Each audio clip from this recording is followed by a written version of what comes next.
Garden of Terror, Chili Mountain against the Bang Bush. A best of 5 in the winner bracket final. The winner of the series is going to move on to the grand final, the best of 7 in the tournament. And the loser will drop down into the losers bracket, where they still have a chance to make it into the grand final, with a little bit of a detour, of course. The X-Cup Summer Playoffs continue, everybody. We're on the final day, and Garden of Terror kicks us off into the best of 5. Obviously, Chili Mountain still the favorite, I gotta say, especially after the way they dealt with Oxygen Esports in the winner bracket. Oxygen is, of course, still in the tournament as well. They're currently battling their way through the lower bracket. But the Bang Bush, they have the ambition to make it straight into the grand final here and cause a little bit of an upset. So let's see if they can pull that one off. Interestingly enough, Chili Mountain still sticks to those map choices that we've seen throughout the tournament. It's once again their map choice on the first map, and once again they go for Garden of Terror. Now, we've had multiple approaches for the team. Oftentimes it's just a double push plan with Fawcett on one lane, maybe Sylvanas on the other, or any kind of other macro play that they can attempt here.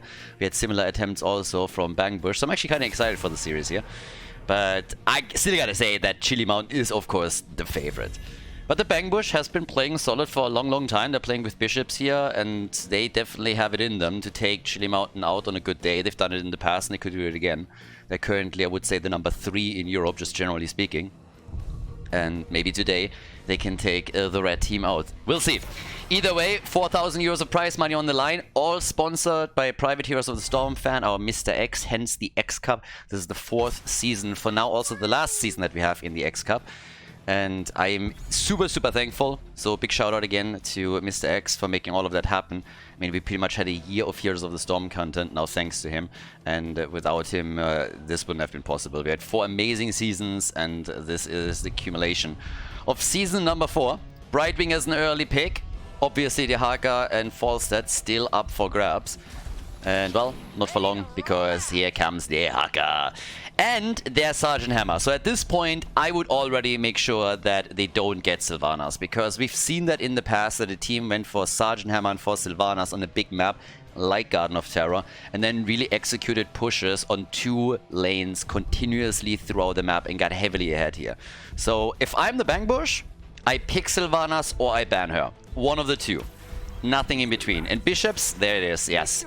With Hanzo banned, Sylvanas made a lot of sense for him. But I guarantee you, if they didn't take care of her here, that the red team would have locked her in as well. Dino would have played Sylvanas, Ultralist Sergeant Hammer, and then you would have seen like dual pushes going on for the entire game, continuously just trying to take structures down and slowly get ahead through that. So nicely done already by Bang Bush. That was a bit of a landmine that they just circumvented there. But with them dodging out on that play doesn't mean that the red team doesn't have a few other aces up their sleeve. Muradin gets banned. So Lauba actually targeted now. He loves to play as Muradin, but not in this game. And of course, if you're playing for the Bang Bush and you have plenty of heroes that you would love to get rid of now, with Banana H, Dino, and Masquerade still waiting to choose one. But, well, you gotta make your choice here. Could maybe target Dino again, even ban out a Tracer, for example. Dino zipping around and trying to chase the backline damage dealers is always a nuisance. But they ban nothing! Alright, somebody screwed up. Bang Bush still asleep here, they need a coffee. I got my coffee here. They apparently don't have one. So, yeah. I'll drink to that. That's a bit of an oversight. Somebody needs that caffeine. But yeah. Little bit of sleep still. Let's hope that is not going to have a negative impact for the first game. Or they just establish dominance. You know, they're like, guys, you're so bad. We don't even need that final ban against you. Karazim gets picked, and so does Jojo, the bald brother in the game. And the final 2 picks now for Lauba and Skok. Yeah, Johanna banned. Oh, sorry. Picked also means that you don't have that blind against Sergeant Hammer and the Blessed Shield engage. But what is Lauba now going to pick to try and get a hold of the Sergeant? That's the bigger question. Or Stork for that matter. Usually they play with... Stitches! Stitches and Maiev! Alright, Stitches Maiev, everybody. It's not too bad. A couple of nice hooks against Sergeant Hammer. If Lauba is going to hit those, then there could be a problem for Ultralisk. even with Karazim on their side. But let's see what Dino is going to pick. The final pick on map number 1, Garden of Terror, the best of 5 series between the teams here at the X Cup Summer Playoffs, the winner bracket final. And it is Tracer, as already hinted at. Alright guys, we're ready. Let's go. Map number 1 without further ado, Chili Mountain against the Bang Bush. Game number 1, the Bang Bush on the left side in blue with Bishops on Sylvanas. We got Lauber on Stitches, Skog is playing Maiev, Swamgrotta on Blaze, and Henning is playing Brightwing in the first game of the series. Chili Mountain on the other hand, starting in red on the right side of Garden of Terror with Dequaza on Dehaka. We have Masquerade on Jojo, Dino on Tracer, Ultralisk on Sergeant Hammer, and Banana Age on Karazim. As usual with the Iron Fists on level 1, as you do. Alright, let's see what they can actually pull off here. We already got the Sergeant down at the bottom of the map. They're not even trying for a mid-game battle, or mid-lane battle. Doesn't really make any sense from their perspective, especially of course against Sergeant Hammer here. With that said and done, they're starting to chase Swamgrotta at the top, but he's still fine. And is not falling into that little trap that they have set for him. At least not for now. Rocking it here with the money pick. Dequaza makes an appearance. The drag connects. Brightwing with a save. Nicely done. And they're even getting a lot of damage on Tracer here, so that was well played. Immediately Dino in a bit of trouble, but he's able to make his way back out.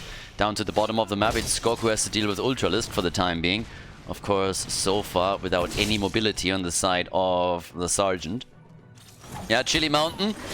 They of course want to redeem themselves a little bit in this tournament after they weren't able to take Paris. So at the MC finals, they just came short.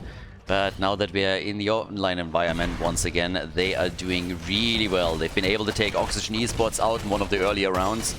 And now they're aiming for that winner bracket, for the grand final. They aim for the victory in the winner bracket final. There we go.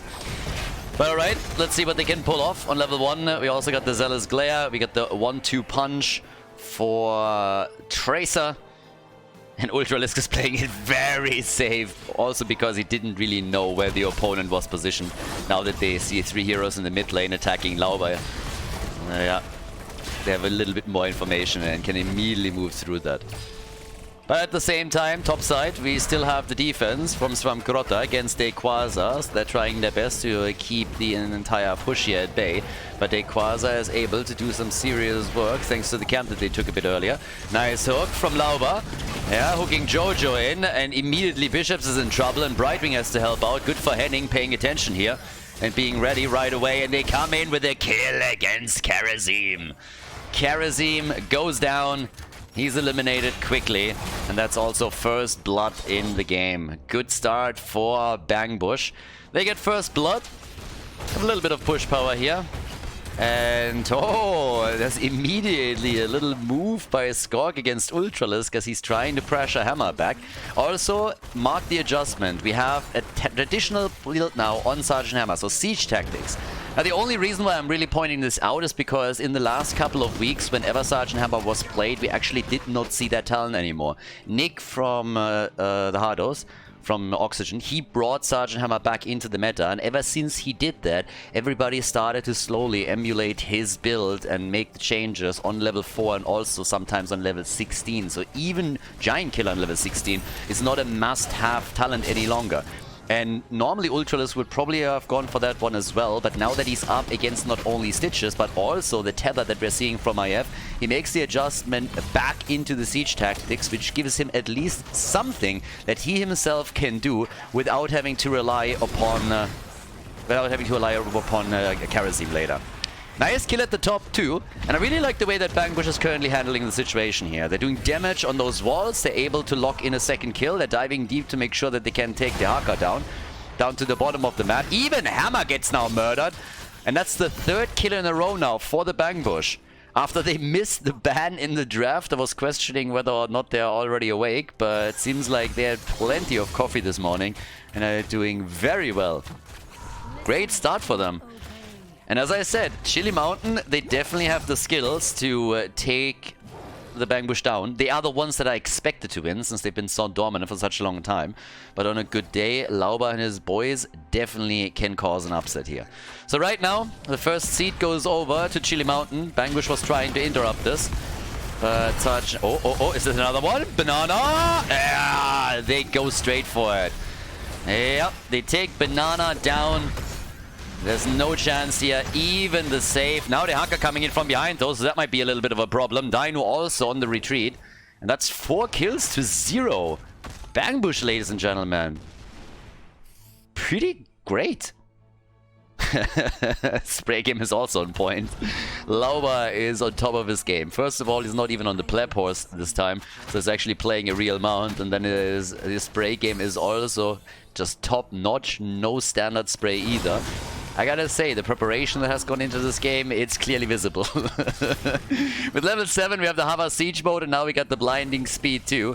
Of course, the entire dynamic is gonna change a bit once that we have level 10 abilities for the two teams.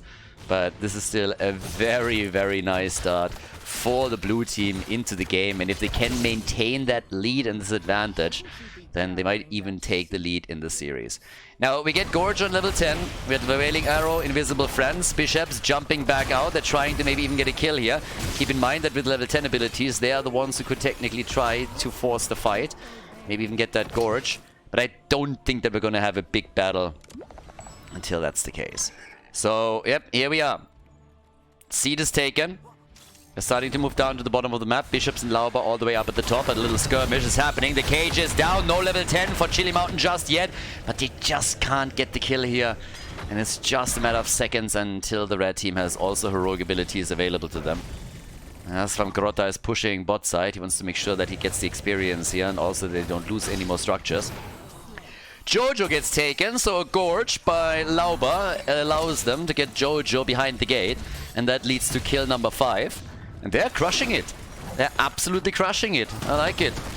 We got the BFG, we got also the Engage or Disengage from Johanna.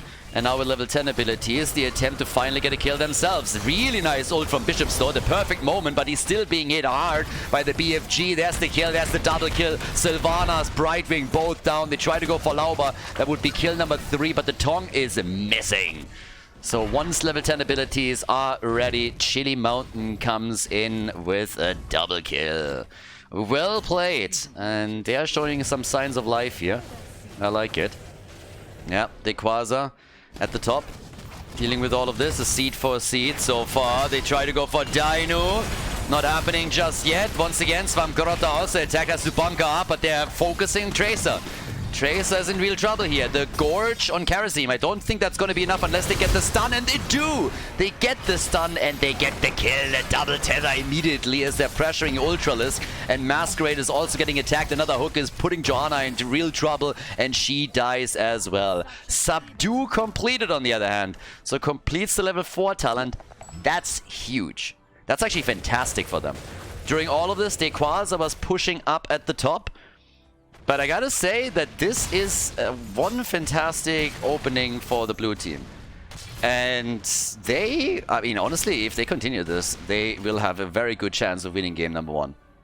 And I know I sound a little bit surprised here, but given the dominance that we've seen from Chili Mountain in the past, I don't think that really comes as a shocker. So good on the blue team for really making this big of an effort here and continuously pressing the opponent's team. I mean, look at the Quasar here, was in trouble again. So the Bangbush really firing out of every single cannon and gun they have in order to get ahead here. Seed is spawning again. They have a, well, they won't be able to maintain that talent lead. They have one right now, but it's not going to be a consistent thing. They, of course, are hoping for a kill here, which they currently can't get. And yes, off we go. 13 for both teams. They're chasing the top again. He wants that hook, he gets that hook, and he gets the Gorge. They need... I don't think they can get the kill now. He goes for the 7-sided strike immediately. They try for Dino, but Brightwing is dead. They need a counter kill at this point. They can't get it.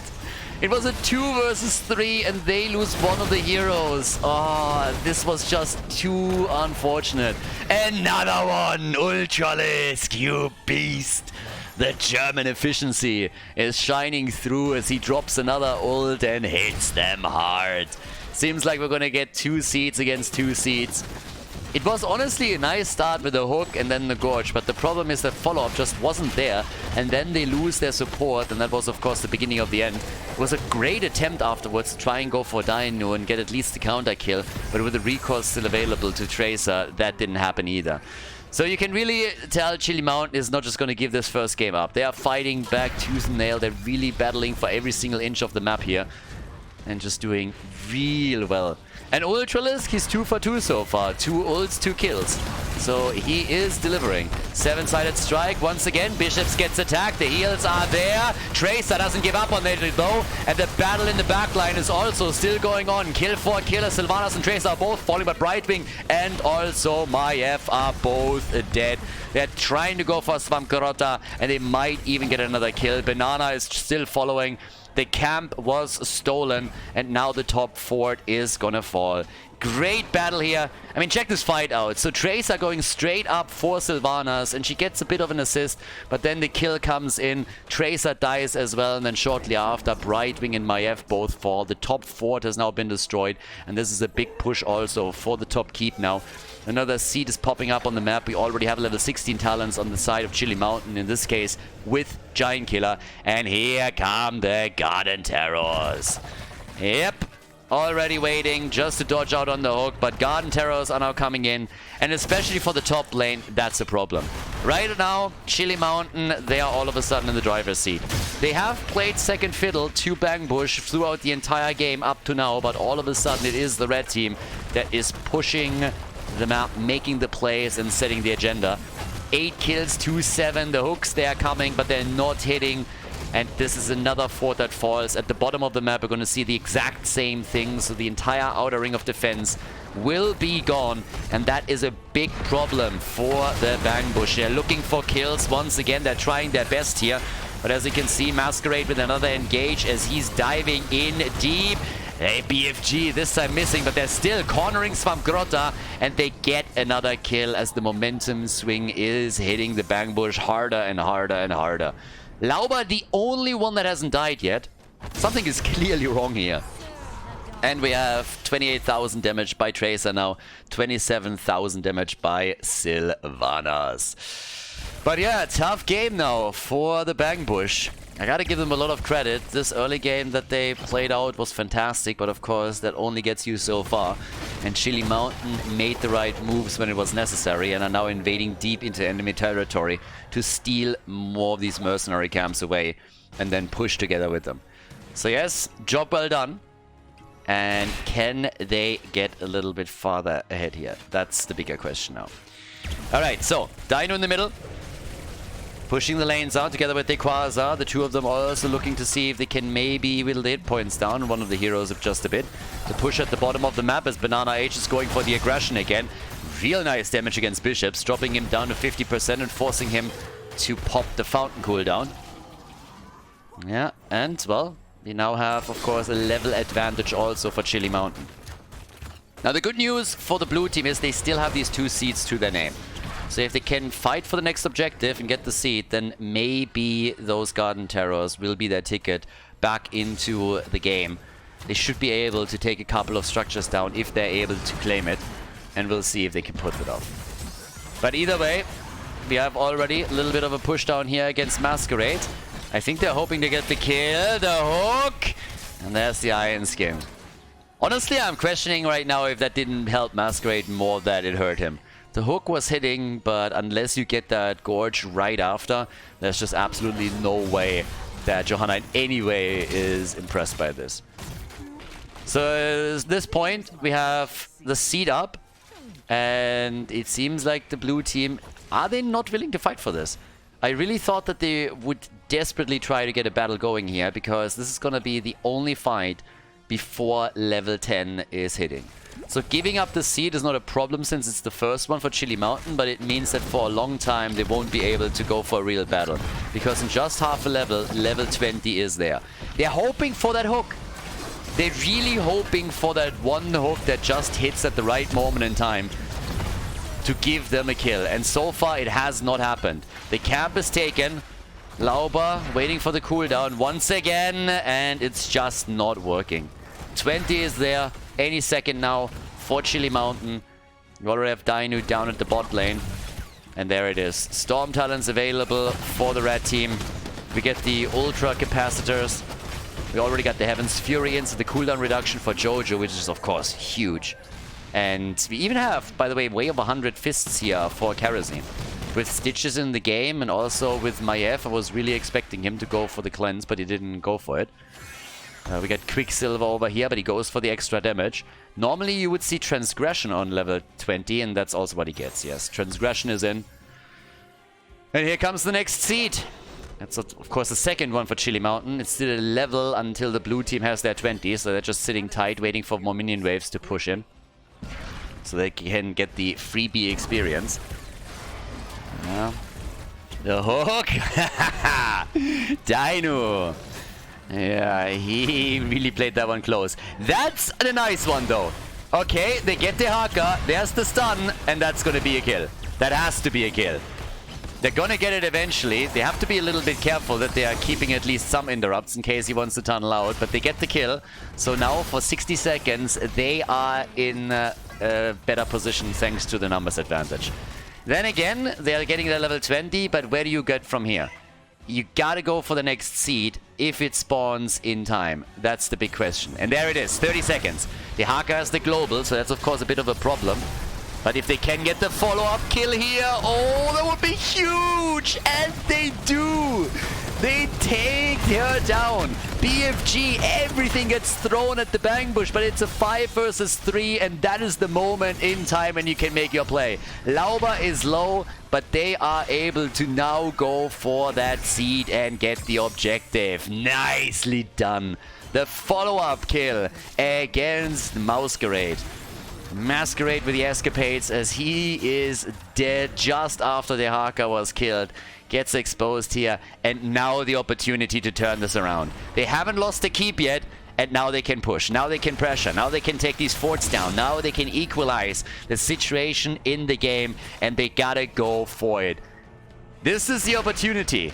It's a big one. And if they get a hook, then it would of course be even better. Lauber already gets attacked a little bit. They try to zone them the best they can. Technically, they could even attempt to go for a keep here, and I guess they do. Top side, another fort is going to be destroyed with ease. And I suppose that at the bottom of the map, we're going to see a similar picture as in the mid lane. They're destroying that wall, taking the gate down. But now they got to be careful. Masquerade is back. 5 versus 5. The hook dodged, missing. But they take that wall down, and the final fort will also be destroyed. Nice! Nice! We are going... I mean, honestly, game number 1 is already a highlight here. What a game. What a game.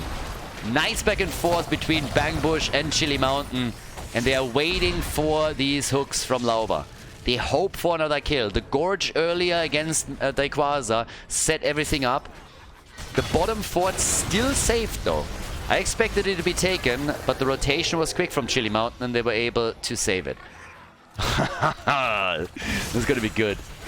This is going to be really, really good here. 39,000 damage at this point for Tracer. 42,000 for Sylvanas. Top damage in the game. Sergeant Hammer with a 37k now.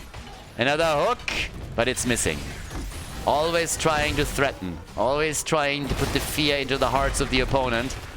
They're getting the range damage in. They're using the aura from the Bruiser camp as best they can. And they take the wall down.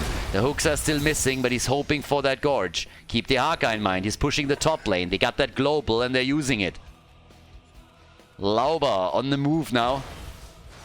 0 deaths on Lauber. I have no idea what happened here. We've been memeing it for a long time that he always dies within the first minute of the game and is usually first blood.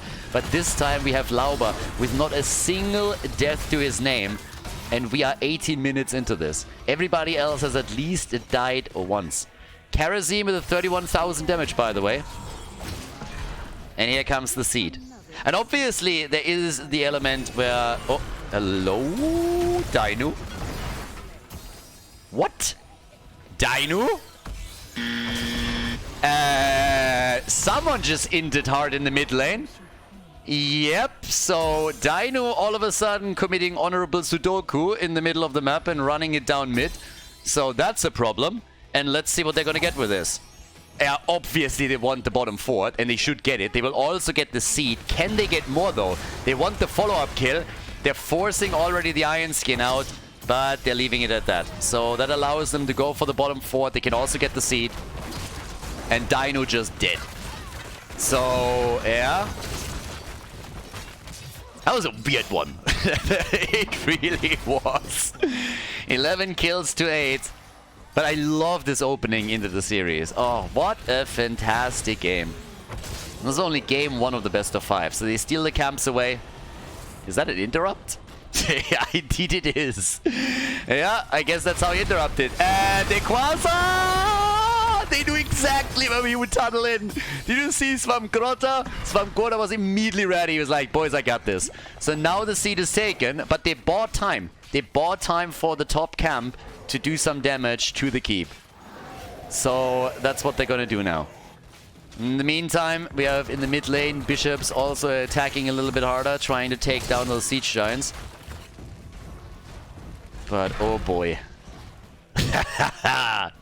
Dead even in structures. God, I love this. One good team fight and he can maybe even go for keep and core. Okay. They go for the Chinese bush meta, setting up a party bush against the bang bush. I mean, that's heresy. That's a hook. That's a gorge. Guys, what the hell? They don't have a blessed shield. Is that a kill? No. They're trying to force the fight. A lot of ults being forced out here. But that was definitely a bit of a shock moment for Chili Mountain. Nice. You just don't set up a bang bush against the bang bush. That's just not happening. They're the Bushmasters here. 21 minutes into Garden of Terror. The seed is up, and of course this would be the third one for Chili Mountain. So the blue team, they have to fight for it. And they're already making their approach. They're taking the mid lane down a bit, as they're hoping for another hook, as they're hoping for another quick hit against either Dino, maybe Banana H. The interrupt is there. They're trying to go for the kill. Dino, nice ult again from Sergeant Hammer. Dino's getting away, and the backline falls. Brightwing is dead, and so is my F. 7-sided strike. It's a triple kill. Chili Mountain, once again, they are ready when they need to be, and now they're going for the channel on the tribute. This is going to be another wave of Garden Terrors. Lauber with a Gorge. It's not going to be enough. They're getting some damage in against Equasa, but there's the lick. They're trying to go for the extra kills. Bishops is able to escape. Lauber is still trying to busy the opponents as best he can, but he is falling. That's just too much for him to handle. 12 kills to 11, and it looks like Chili Mountain is going to pull ahead here. Fantastic game by both teams. But despite all the efforts of the Bang Bush, it seems that Chili Mountain is going to take the lead in the series. The only survivor is Bishops. They chase him hard. They get the kill. The core is already under attack. The shield has fallen. And this is Chili Mountain pulling ahead in the winner bracket final against the Bang Bush, as they are taking all the keeps out. Gotta destroy all the structures. Gotta get all the experience, you know. Gotta get everything. But the core is falling quickly at the same time. And as they destroy the entire map, this is a game. Couple of survivors, obviously, back in the game, but they won't be able to stop this. The onslaught is there. This is the lead. Chili Mountain, they did it once again. They turned the game around and lock in the victory on Garden of Terror. GG, well played. Before we head into game number 2, make sure that you subscribe to the channel if you haven't done it yet, so you don't miss out on any future content here on Khaldor TV. Battlefield of Eternity, second map in the series. Chili Mountain has taken the lead in the best of 5 in the winner bracket final. Yes, guys, this is gonna be a nice best of 5, or at least that's what I would expect after the first map. I certainly hope that we're going to get a win or two for the Bang Bush here at least, because we had a lot of one-sided results. Now, I say one-sided results because a lot of the games that we've seen were actually incredibly back and forth and tense until the last second.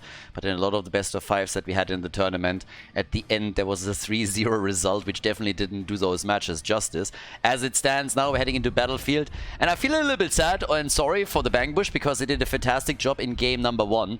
But they weren't able to get those final kills and take Masquerade and his boys down on the first map.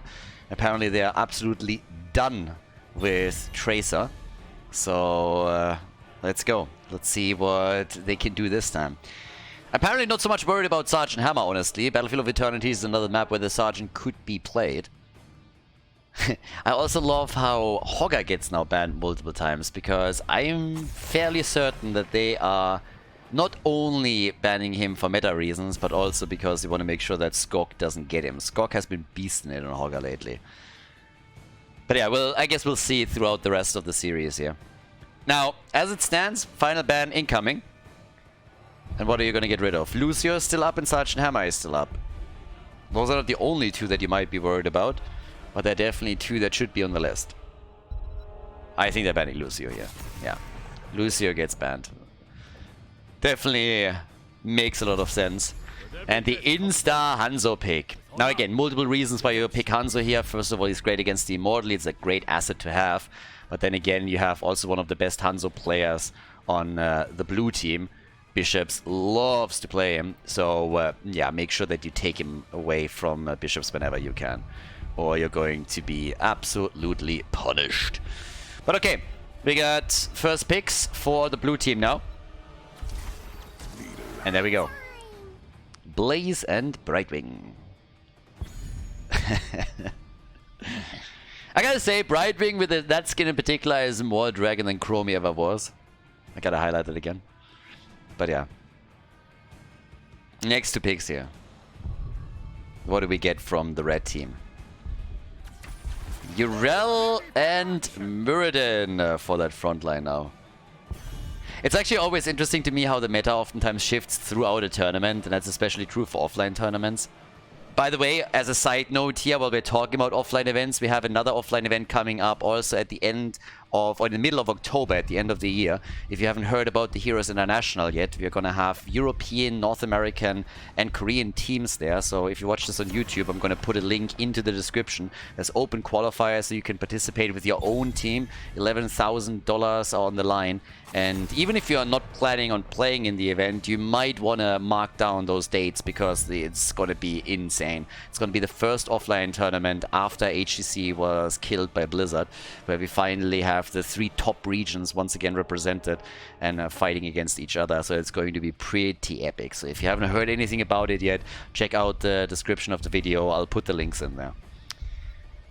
But the meta, again, it's not only the meta between the regions. That's always interesting to observe, how different regions have a different meta. But even within a tournament, as I just mentioned, you have a lot of different metas evolving, and just a team coming in with a little twist and all of a sudden that taking over. We had a lot of Thrall being played during the MC finals. All of a sudden Tyrael appeared in an assassin position, more so as a main tank.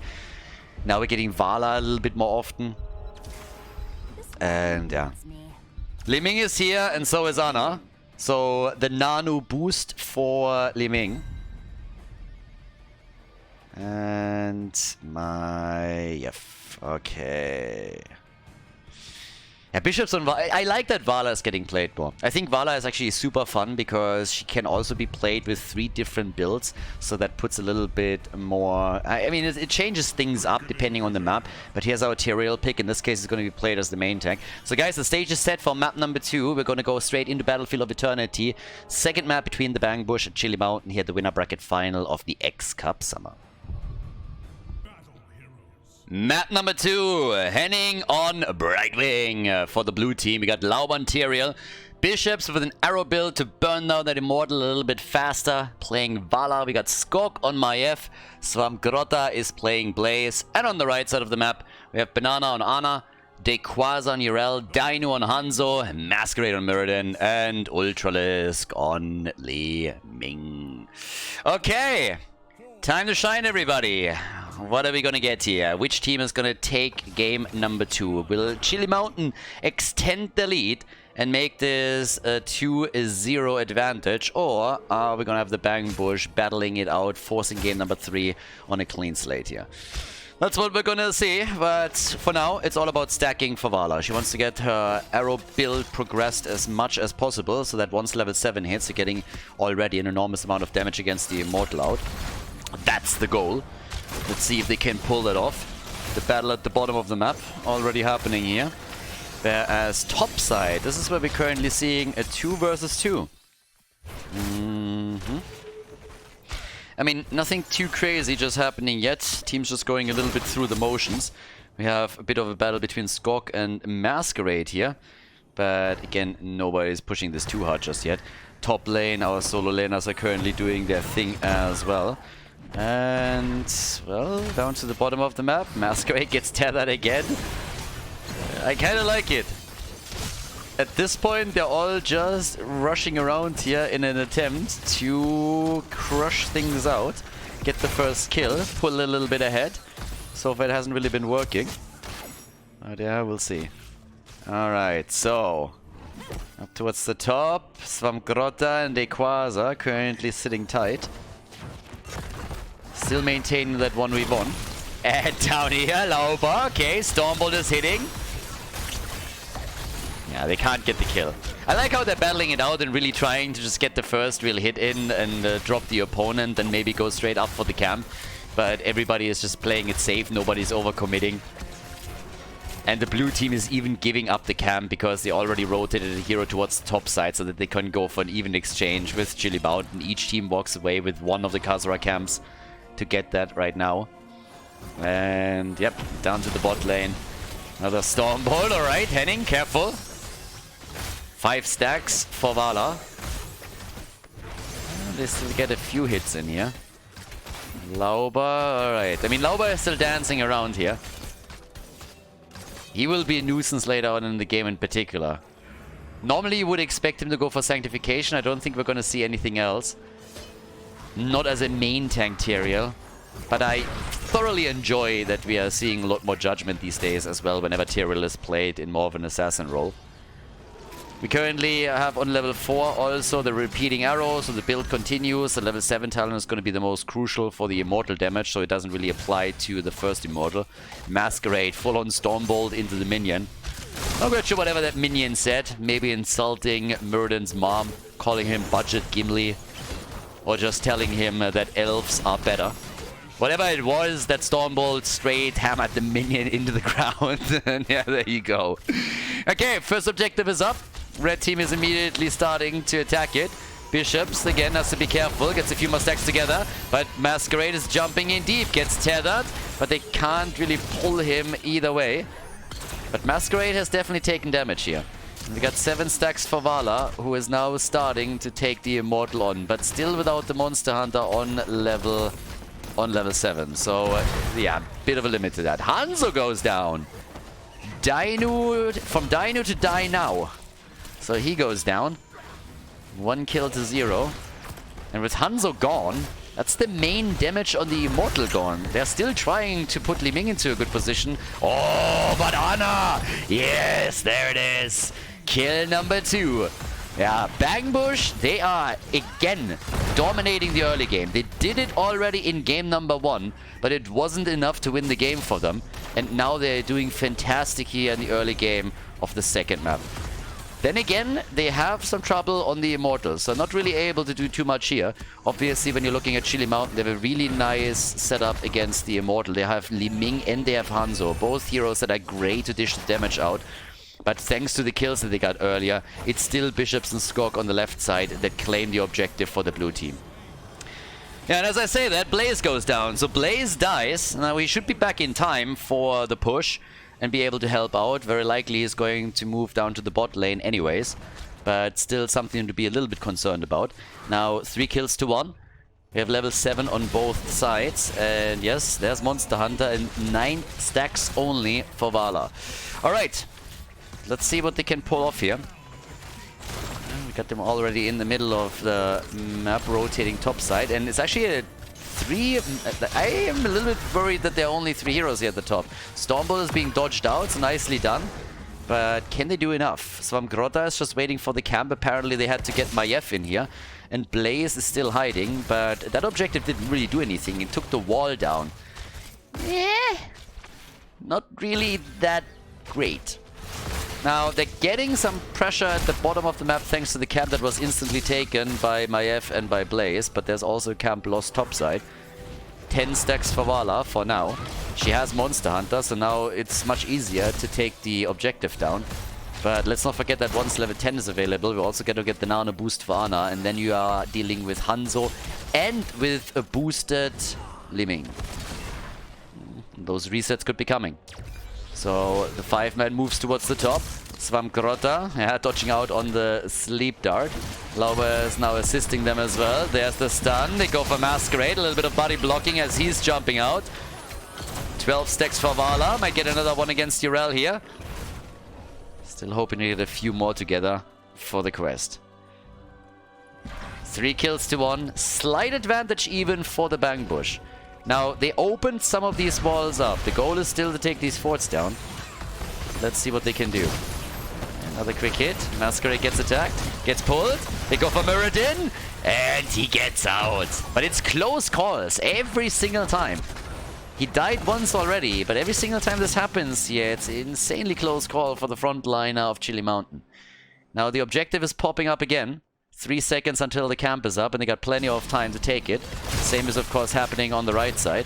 And there is a slight advantage in experience that should allow Bang Bush to get a tiny lead on the Immortal. If they get in position quickly, they should be able to make that happen. They go for the disc. Sanctification. They got the bunker. And it is Vala time. 1 hit, 2 hits. Yeah, chunking that down. Super quickly. Level 10 for both teams now. There's the nano boost, the wave of force. They haven't quite been able to get the halftime show going, but they're super close to it. And just one more move by Vala would already seal the deal on this one. Hanzo is dealing with the bottom of the map, Blaze with the top lane. Both teams have, of course, a camp that they have to deal with. But here comes the attack of Chili Mountain. They got the long-range poke from Ultralis. They got Hanzo. And they're starting to dish out the damage here. This is the moment where also Ana is going to play a role with the nano boost. Tether against Masquerade. Once again, they get a stun. Vala is at least getting some damage in.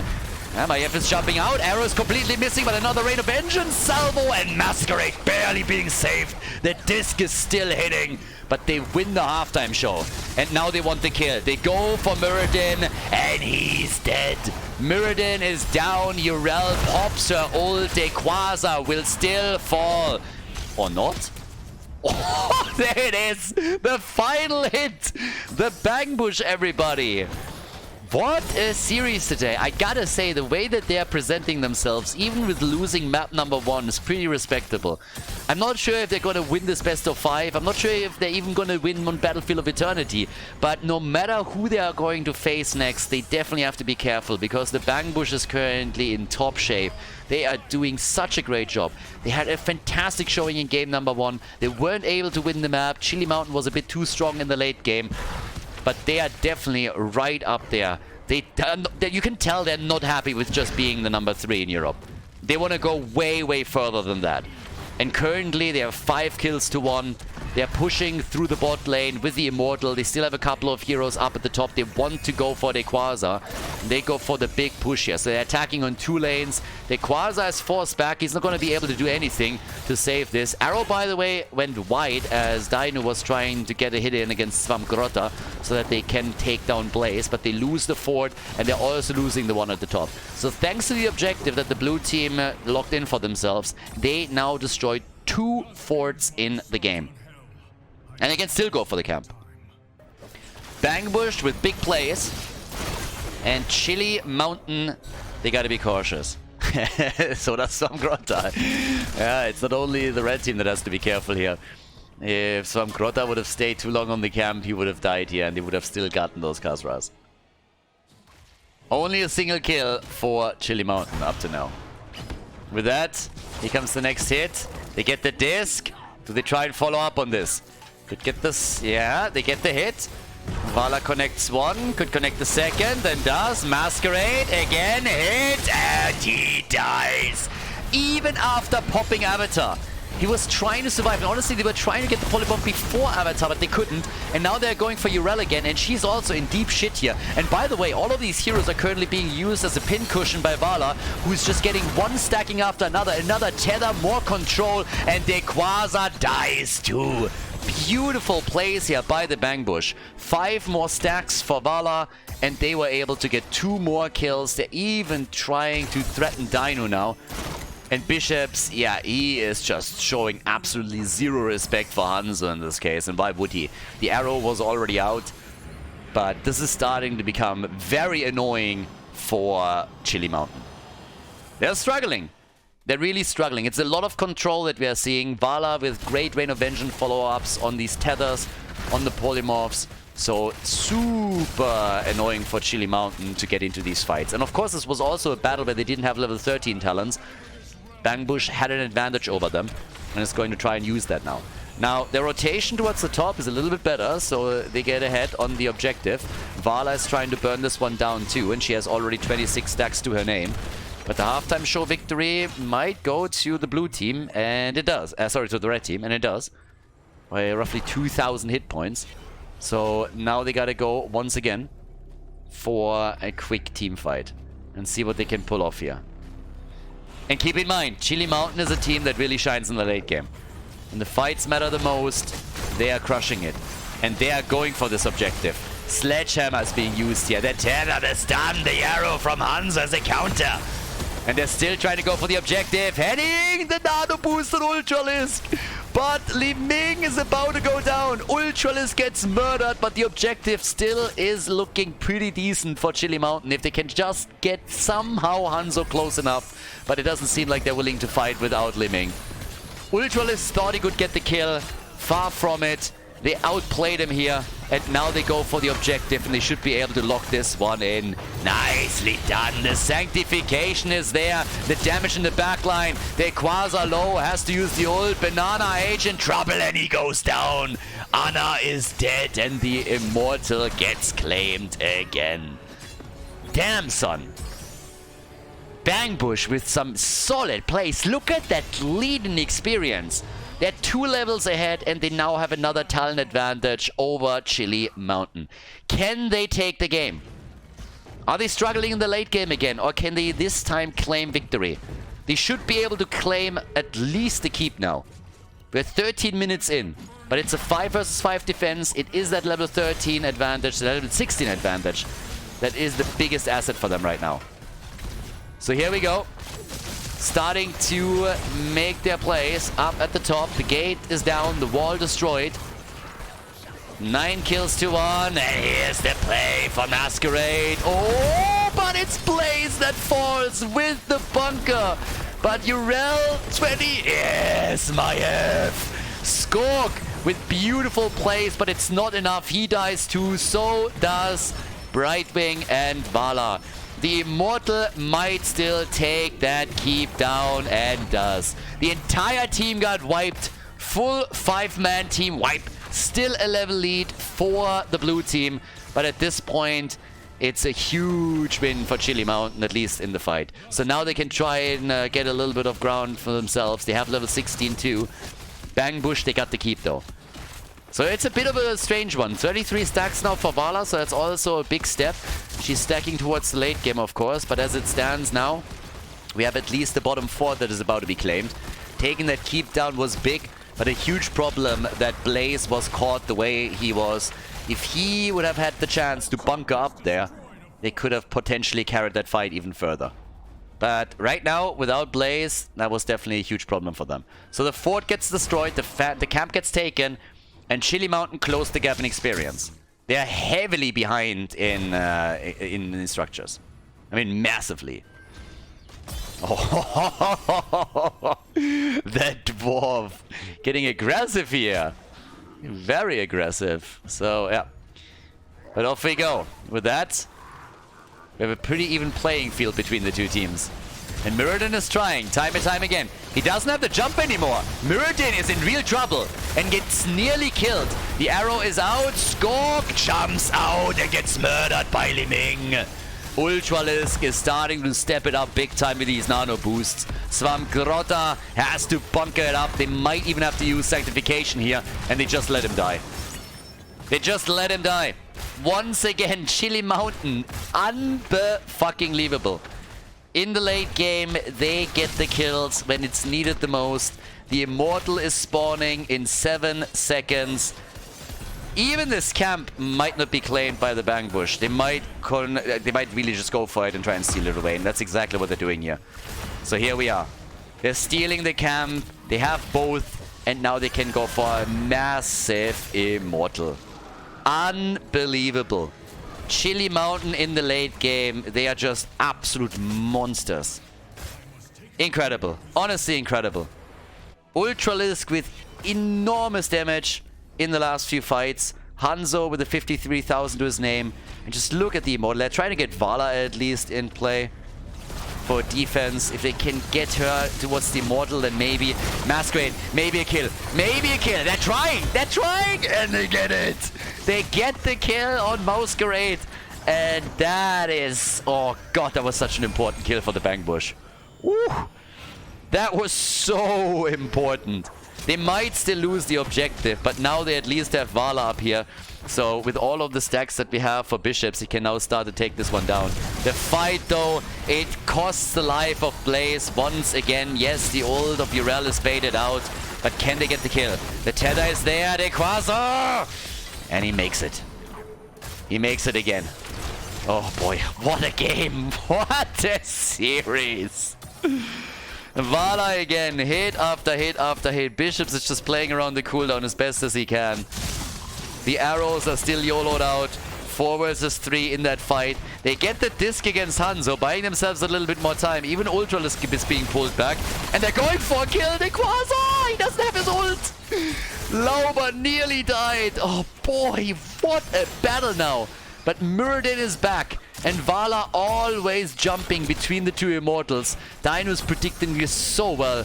Here comes the Nano Boost though. They are going for it and they take the Immortal. And oh my god, they might just take Skork now. Skork! Yeah, he's dead. I don't think he can make it. No, he can't. That's a staggered death against Maiev just when it mattered the most. They need her. What a game. Back and forth the entire time. One hit after another. One kill after another. There's the level 20 already for Chili Mountain. And they are in such a good spot now to take a keep. Yeah, 37 seconds until Maiev is going to be back. But unbelievable. What a second game in the series here. The arrow being dodged. And here comes the push up at the top. 20 is nearly ready for the Bang Bush too, but they might lose their keep here. 20 seconds for Maiev. Skork has played such a big role in this game for them. But he got killed. They need to keep the rest alive. And they are barely making it out of there. Level 20 is still not ready for them. Any moment now. And the Immortal is killed before it can take the keep. They hold on to the keeps. All of the keeps are still there. Now we got the Acrobat. Acrobat and the Holy Arena. Vala gets popped by Li Ming. Ultralisk, you freaking monster. They're going for a second kill and they get it. It's Li Ming with the resets. Ultralisk is taking them to school here. Li Ming with kill after kill. They get that top keep after all and it's a 5 versus 3. They might just go for the core here. This is getting insane. Absolutely insane. 11 kills to 12. Skork is moving in again. They're trying to buy time. Time for Vala. Time for Blaze. The poke is there. I don't think they can end. Mirrodin is again in trouble. They're all jumping out. It's all about the next kill. Can they get another kill against the defenders? It doesn't seem like they can. The core is losing the shield. Another tether is ready. And Vala is back in 10 seconds. The Quasar gets attacked. The core is slowly falling. They're trying to dive in deep, but they always have to retreat. They can't go for the real battle. 10% on the core have been lost. I'm not sure if they should chase here. Here comes the stun! That's exactly why you shouldn't chase that situation. Skog, why? The successful defense and then the misplay once again as they're going too deep. They're getting too greedy, they're getting turned. Meriton! He's so low. The nano boost. Ultralisk wants another kill, but he doesn't get it. Oh boy, 90% on the core and Skog with a big misplay. I mean, again, if they get a kill, then he's of course a hero, but risking it in that situation wasn't really necessary. So now they got 63,000 damage on Vala. Hanzo has 80k. And, well, the halftime show has been taken by Chili Mountain once more. Okay. It was such a tightrope that Bangbush was going for here. Just trying to defend with 3, not losing a single one of the heroes. Now they have to wait for Maiev. This is the moment where you have to be careful. You can't lose anybody here. You can't lose anyone. Gotta wait. The arrow, far off. Maiev is back. Blaze in the back, already focusing on Ultralisk. They're trying to pressure Li Ming as best they can. And the stacks are, of course, coming in for Bishop still. He's sitting at 48 right now. It's a 5 versus 5. The halftime show has been lost. But if they can win the team fight, then they are back to business and they can win the game. Anyone can take it. Anyone can take it at this point. Once again, they're going for the Immortal. They're starting to burn it down here. It's up to Chili Mountain to make a move. Yeah, Svampgarota bunkering it up early. Goes for the bunker, moves out. And they are still dealing out damage at the Immortal. And a lot of damage at that. The Stormbolt! They gotta be careful with Li Ming. Li Ming did such a fantastic job throughout the entire game here. And Ultralisk is at it again. He wants these hits. They're still fine here. Both teams with low HP on the Immortal. Tapping the fountain, moving back into the fight. What a back and forth battle between the two teams. They are so evenly matched here. It's crazy. 11 kills to 3. Laub at the front. So much CC. Stormbolt immediately to his face. Svampgarota, 30 seconds until he has his ult back. They're going for the Immortal and they're taking it. They got the Immortal. Can they get the kill? The arrow! And Vala is dead. Vala is down. Lauba is dead too. And they get the triple kill. 3 heroes dead. They got the Immortal, but they lose 3. And now the red team is on their way to the core. 3 heroes lost as they get the objective, but this should be the end of it. Once again, it is the late game where Chili Mountain shines, where they're trying to go for the victory. Svampgarota is trying to buy time as much as he can, but the catapults are already on their way. So is the red team. They're going for the core, and they're going to take it down again. Unbelievable. Unbelievable. The Bangbush with such great games, but they are the ones that get fully wiped here once again, and this is a second victory for Chili Mountain in the best of 5. Well played. They take the W on Battlefield of Eternity.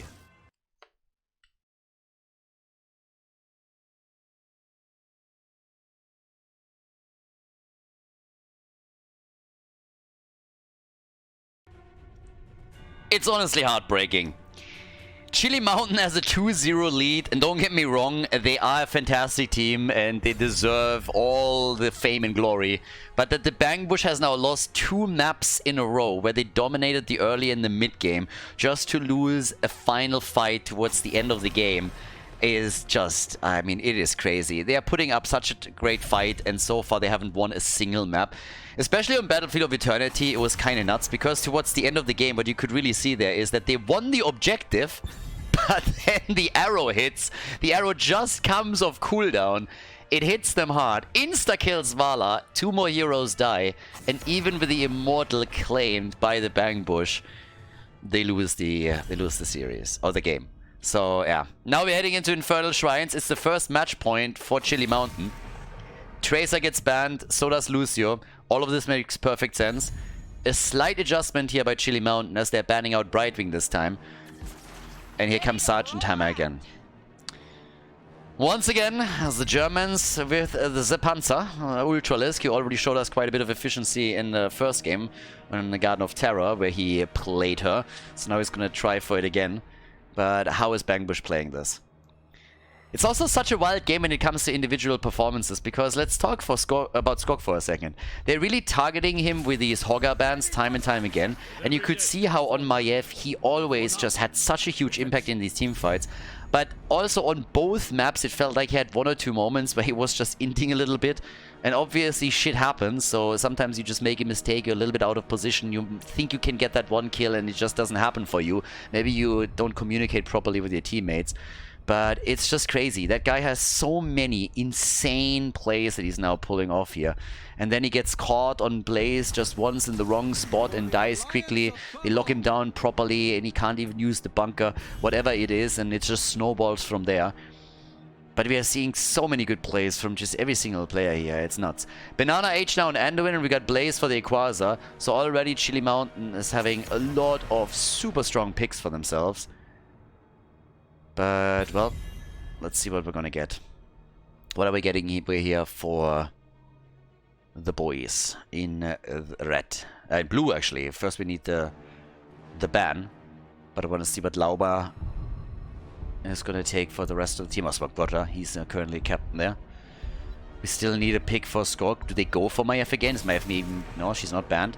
We get the Haka banned instead. You have Urel, you have Leo, so there's still a lot of side laners that are absolutely powerful here. Could go for a triple frontline too if you wanted to.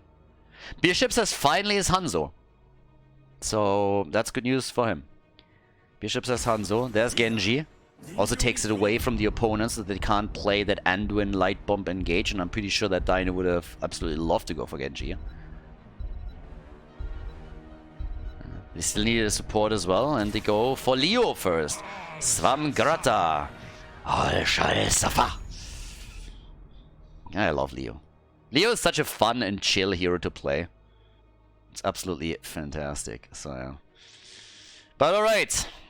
Let's go. Final 2 picks. We need a main tank for Masquerade. Diablo was banned. And then we have, of course, Dino to worry about. That's probably more problematic. Maiev and Tyrael. Blaze, Tyrael, Maiev. Alright, I think I've seen that somewhere. Oh yeah, last game, exactly. And what do we get for Henning? How is he going to react to this now? What's going to be the support choice for them? Infernal Shrines is the map. We get the Shimada brothers for the Bang Bush. Hanzo and Genji united. But a very, very strong draft for Chili Mountain. They want the 3-0 here. They want to go to the grand final. Rhaegar gets taken. Game number 3. Let's go, everybody. Chili Mountain once again against the Bang Bush. Bang Bush against Chili Mountain. The 2-0 for the red team. It is match point number 1. The blue team. They fought so hard and well in the last 2 games. Can they now make it happen? Henning, he's playing Rhaegar. We got Bishops on Hanzo, Swamgrata on Leoric, Skok on Genji, Laura is playing Muradin. And on the right side of the map, it is the Quasar with Blaze, Banana H on Anduin, Masquerade on Tyrael, Dino and Sergeant Hammer, and Ultralisk on Maiev. So, yep, they swapped it up a little bit. Dino, it's hammer time for Dino this time. And Maiev. Oh, Lauber, look at that. Pleb mount this time. The Poverty Horse. He has a very rare and unique mount as far as I know. He could have used that, but apparently didn't want to. Spray game is at least on point, and I can appreciate that, but still, there's a little bit of a setback here. We used much better things from him. So off we go. We have, at least for the time being, a siege in the middle of the map by the red team. They're nearly losing. Oh, that was close call. We are nearly losing Sergeant Hammer. But they were still able to keep that up. Same time, a bit of an interplay between Rayquaza and Swamgrata all the way up at the top. But yeah. So down to the bottom of the map. We currently have another fight happening. It seems like aggression is the name of the game right now. All or nothing is what they're thinking. And so far it's working. Blue team with the first kill. They need to get Lauba out of harm's way though. And they're able to pull that off. But I like this. Bang Bush is coming into the game. They're saying, alright boys, screw this. Let's go. All or nothing. We're not gonna play all of a sudden slow, calm and collected. We're not just gonna sit here and play it safe.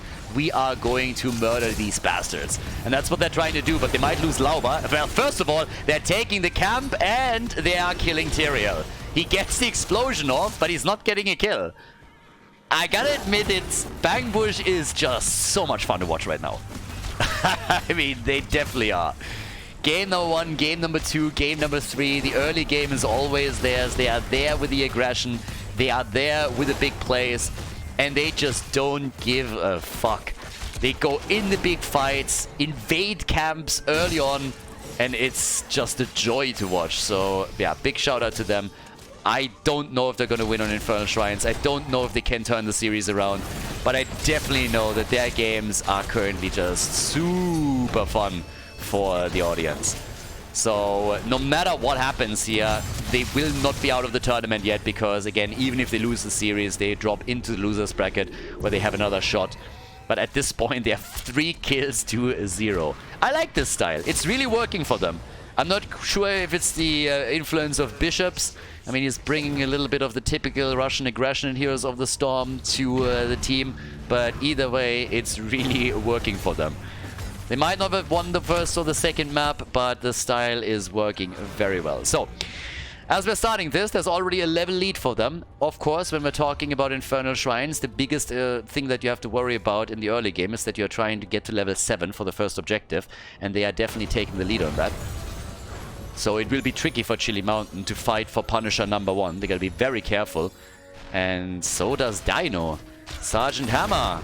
There's a bit of a problem here, and it's called Lauber and Stormbolts. Yep, there it is.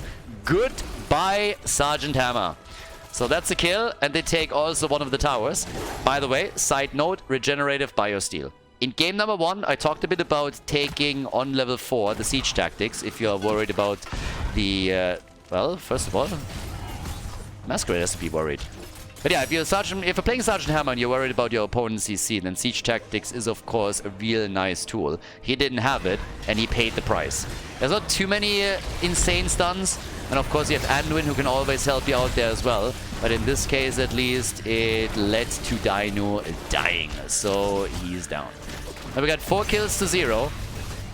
I would normally say that this is a great start for the Bangbush, and I guess it's still true, but then again, they had the same happen in game number 1 and game number 2, and we all know how that ended. So now it's 5 kills to 0. Yeah, apparently the strategy is, guys, we didn't snowball hard enough, so what can we do about it? Well, let's snowball harder. And, well, they're trying. So yeah, they're doing their best here. And can they get it done? For now, they get the top 4, I suppose. Look at this, they are still an entire level ahead. Level 8 to level 7. Yeah, it's the late game that I'm worried about, if anything, for them. The early game always seemed to be going fairly well, but it's the mid and the late game after level 10, after level 16, where things are all of a sudden taking a turn. So, yeah, over here in the middle. They're aiming to take that wall down. Nice damage at the top. I mean, you gotta give them that. The fort is down, and even the wall at the keep is already damaged, so nice start. But then at the same time, they're poking the mid lane out a little bit. And Leo is, of course, also dealing with the bottom of the map, where they're now hoping to take the gate at least down, so they have a bit more vision there. And I honestly really enjoy that there's more and more teams now that make it more difficult for Chili Mountain. They've been dominating for such a long time that it's very refreshing to see that teams can really bring the fight here. And I'm fully aware that I'm saying this as they are in a 2-0 lead. But the way that these games are playing out is just very different from what we've seen a couple of months ago still. Now level 7, we got the Swift Retribution. Again, the build on Tyrael also explained through him playing this as a main tank compared to that assassin style. Level 10 abilities are now available, so that means that with a bit of nice moves here, they could maybe even force a battle. Good damage topside. So Svamgrotta is taking down the tower and the gate. And they're trying for another one. In the middle of the map though, another tower down. I really love the way that they're playing it. It's always like these little plays, just a bit of damage here, just a little bit of damage there, and slowly getting ahead, while Dino, of course, doesn't really have that rotational speed. Gets caught, and then there's Anduin. That little fucker is such a nuisance when you are playing Leo. You feel like a boss on Leoric when you come in and you just drop the monster in Tomb, and then you have Anduin just saying, Not today, my friend. I still have my trade, and I'm going to negate your entire ult thread. So there's the level 10 ability. The arrow also missing. Got the disc now. Sanctification. And the BFG. Yeah, blunt force gun is not what BFG stands for, Blizzard. No matter how many times you're trying to pretend, we all know what BFG stands for. We've played Doom. We know. So yeah, 5 kills to 0, but the pressure is now on. I mean, at this point, we got the mobility for Sergeant Hammer, and they are going to siege up hard. But talking about sieging up, I mean, there's somebody else that is really putting the pain on at the top lane. And it is Blaze who has to deal with this, so Quasar is on his way. And Svamgrota is trying to slow him down, I suppose. Just passing each other here. It's still a significant lead in experience that Chili Mountain should be worried about. Because this is going to be a level 13 talent for the second objective for the Bang Bush, 100%. And Chili Mountain, unless they're going to get a couple of kills, is not going to have that. And does Masquerade not have his mobility? Damn, son, has to sank up here. And still dies. Still dies, and Banana Age makes it out, but he has to sacrifice the light bomb. Woo. Sexy, son. Not only a great arrow that we just saw from Bishops, absolutely targeting him here, but also allowing for the kill, and now Dino has to be saved again. The pressure is on. Bunker plays by Blaze, he might still fall. Yes, they are body blocking him hard. And still looking for the follow-up kill, but they can't really. I love how aggressive they are here. But I'm not sure if they're not overdoing it a little bit, because now Rhaegar is down and they could have gone for the objective. What else is there to win for them? After they get the kill on Tyrael, they should have just gone for the objective. Now they can still do that.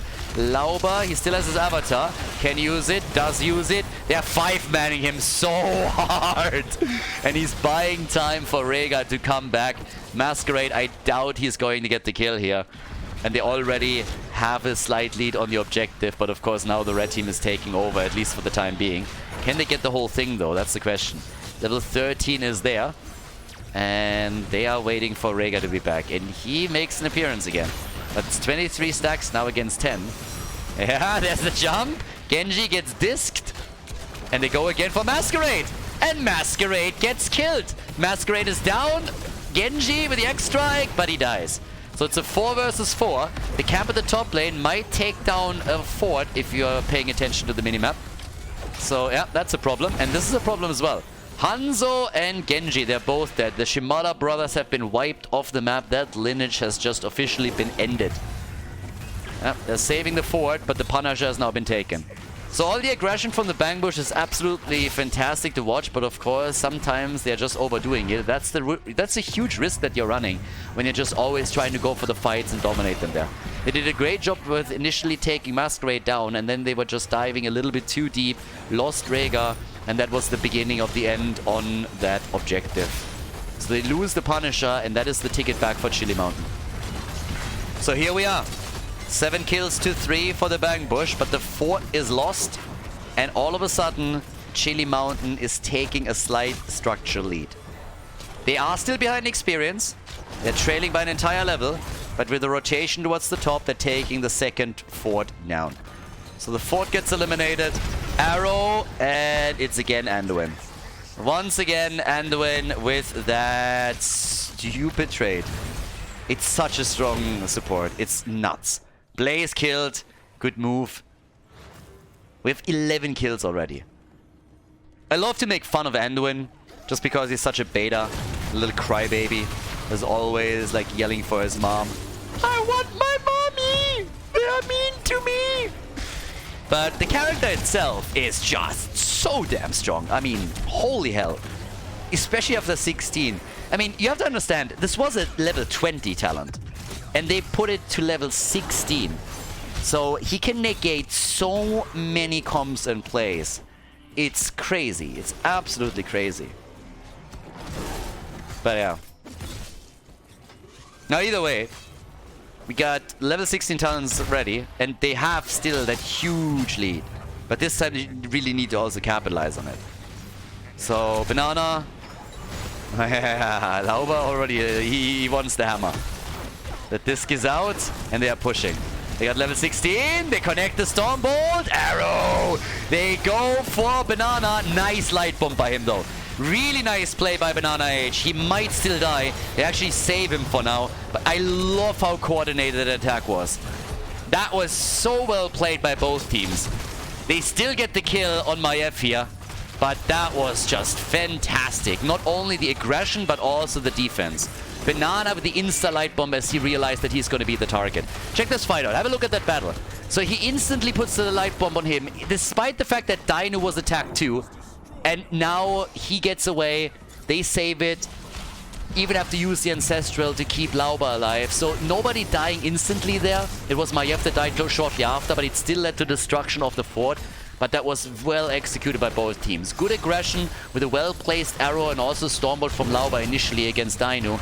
But they are just moving from one lane to another now as they are taking these structures down. And this is all happening because they have the level 16 talent advantage and Chili Mountain is not willing to fight against it. So we have level 16 now. We also might have a kill here. Nah, he gets away. Alright. Yeah, Leo goes out. The objective is going to be fought over with level 16 talents for both teams. And yeah, it's 9 kills to 3. All the forts are gone. Now the bottom fight is a bit advantageous for the blue team because they still have the fort and therefore also the fountain. So they got both here. Giant Killer is now in. And we also have the Glyph of Faith, the double pull, which makes Anduin even more annoying. Yeah, if you thought that Anduin can't get more annoying than that, then yeah, you got another thing coming every single time that he hits level 16. Skok is immediately out. He's like, nah, nah, nah, nah, nah, nah. Not happening. You're not gonna kill me here. So here we go. Leo is escorting the top out. I like that. They're really trying to threaten both of these lanes. Look at this. They're giving up on the objective for now. And they're pushing for 2 keeps instead. Really forcing Chili Mountain to react to this. So they're macroing it up here in the mid lane and the top lane. Masquerade is moving in. Masquerade might have made a huge mistake here. If Lauba reads this a bit earlier and gets the Stormbolt, then he's toast. Instead, we're now having the top keep getting attacked. Leo moved into the middle. Arrow, by the way, missing as they were aiming for Dequaza.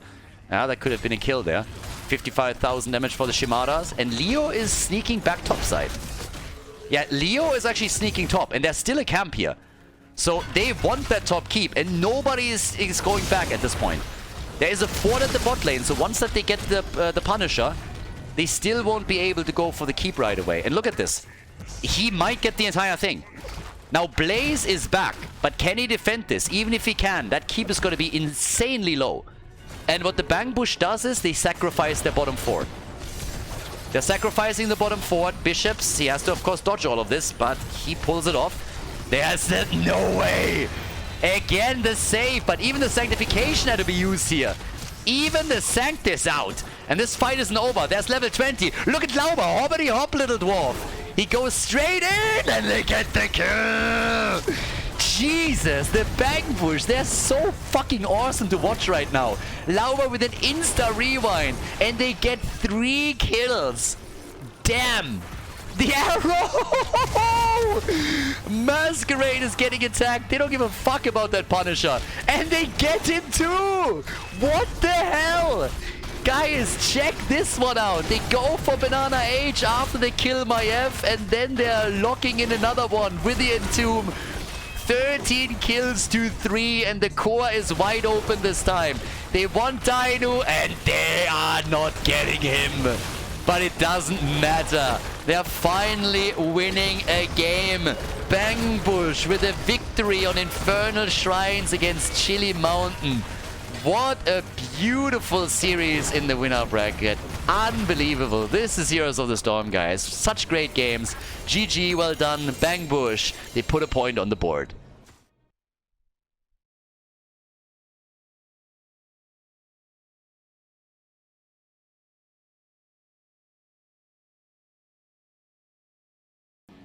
Towers of Doom, the 4th map. Finally, the Bang Bush was able to claim a victory. What a great series, though. Honestly, this match just puts a smile on my face. This is Heroes of the Storm as we wanted. Back and forth the entire time. People are always, of course, like trolling around and it's like, oh my god, what a throw. But this is what it's about. You force an opponent to make a mistake. You are capitalizing on that. You're trying to get momentum for your team just to be forced into an awkward position yourself, and then the game turns. And that's exactly what we've been seeing on every single map.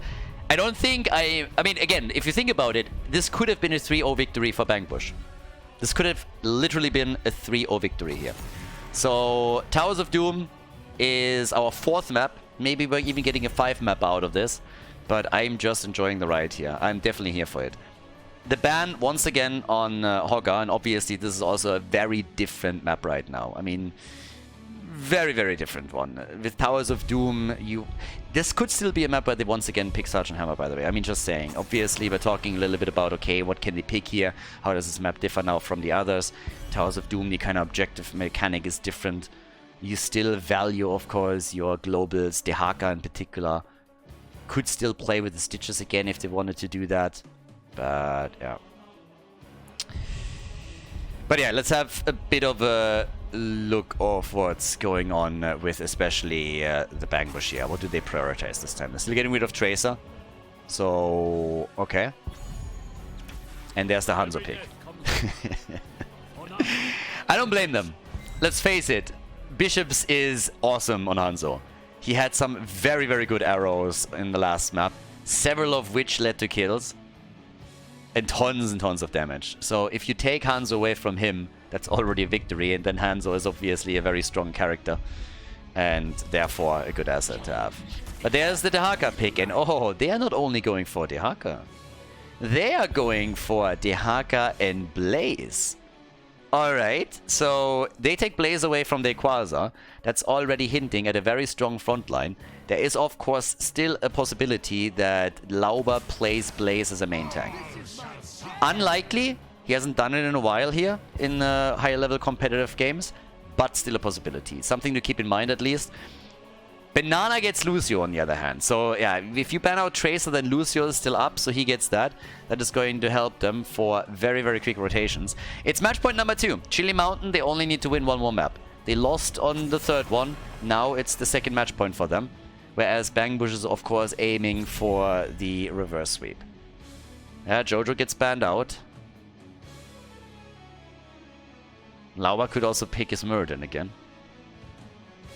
And Bishops maybe with another Vala pick. I would not be surprised to see either Vala or Sylvanas played by him. Now, other heroes that could be played here, Lunara, Cassia, of course. But Vala and Sylvanas would be the ones that I could definitely see for him at this point. So they're getting rid of Anduin. But what is Bishops picking here? What are we getting from him this time? Because he did work on Battlefield of Eternity. Yeah, he got popped in the final encounter by Dino's Hanzo arrow. There's Sylvanas.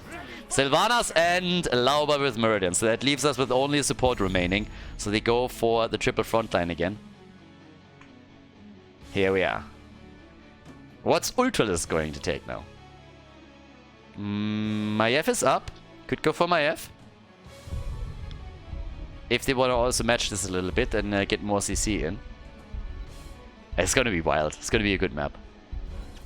Ah, it's Hammer time again. They go for Sergeant Hammer once again, and they got Teriel. Teriel Eoric. Masquerade tries it again. And now the final pick. Henning. We need a support for the boys. Plenty still available. Rhaegar is up. Stukov. They got Kane. I mean, you have it all. And they go for Rhaegar. Man number 4. Towers of Doom. Chili Mountain against the Bangbush. Let's go. Game number 4 kicks us off with Henning on Rhaegar. We have Bishops on Sylvanas, Svamgrota on Dehaka, Lauber with Muradin, and Skok on Blaze. To the right side of the map, Banana H on Lucio, Dino is playing Hanzo, we got the Quasar on Leoric, Ultralisk on Sergeant Hammer, and Masquerade is playing Tyrael. And we're back. Alright, so they are trolling at this point. Apparently these people need to learn how to pause and unpause a game. Seems like Lauber, sorry, not Lauber, Dino was AFK for just a second. and had to step out. Sylvanas, they were already trolling a little bit. And yes, we're heading into the 4th game now with the possibility of a 5-mapper. But Chili Mountain, of course, want to go to the grand final.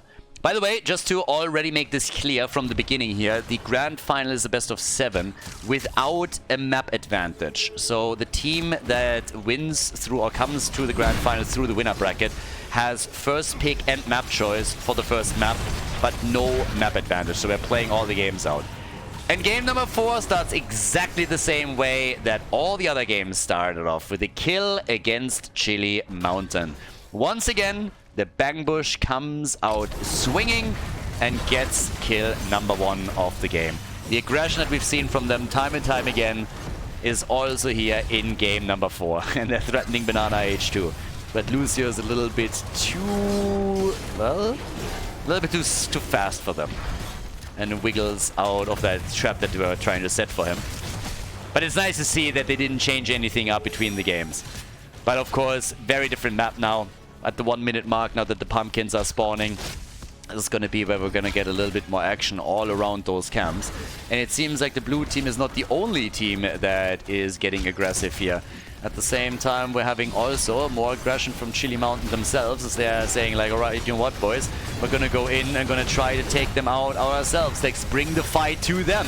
But so far, that's not working. Leo is dead. Then again, if you want to trade a hero, it's him. But they're also losing Tyrael, and he might actually get a kill with the explosion here. Tries to, and nearly did. Now, the camp has been taken by the blue team, and it's a 2-for-1 trade in their favor. They lose Muradin, but it's still a successful battle from their point of view. So I guess a win? 3 kills to 1 now in total, and the camp taken 2. And nearly another one against a quad. They might be able to get that one. Yeah, that was clutch. God, I love this series. This is awesome. This is just awesome.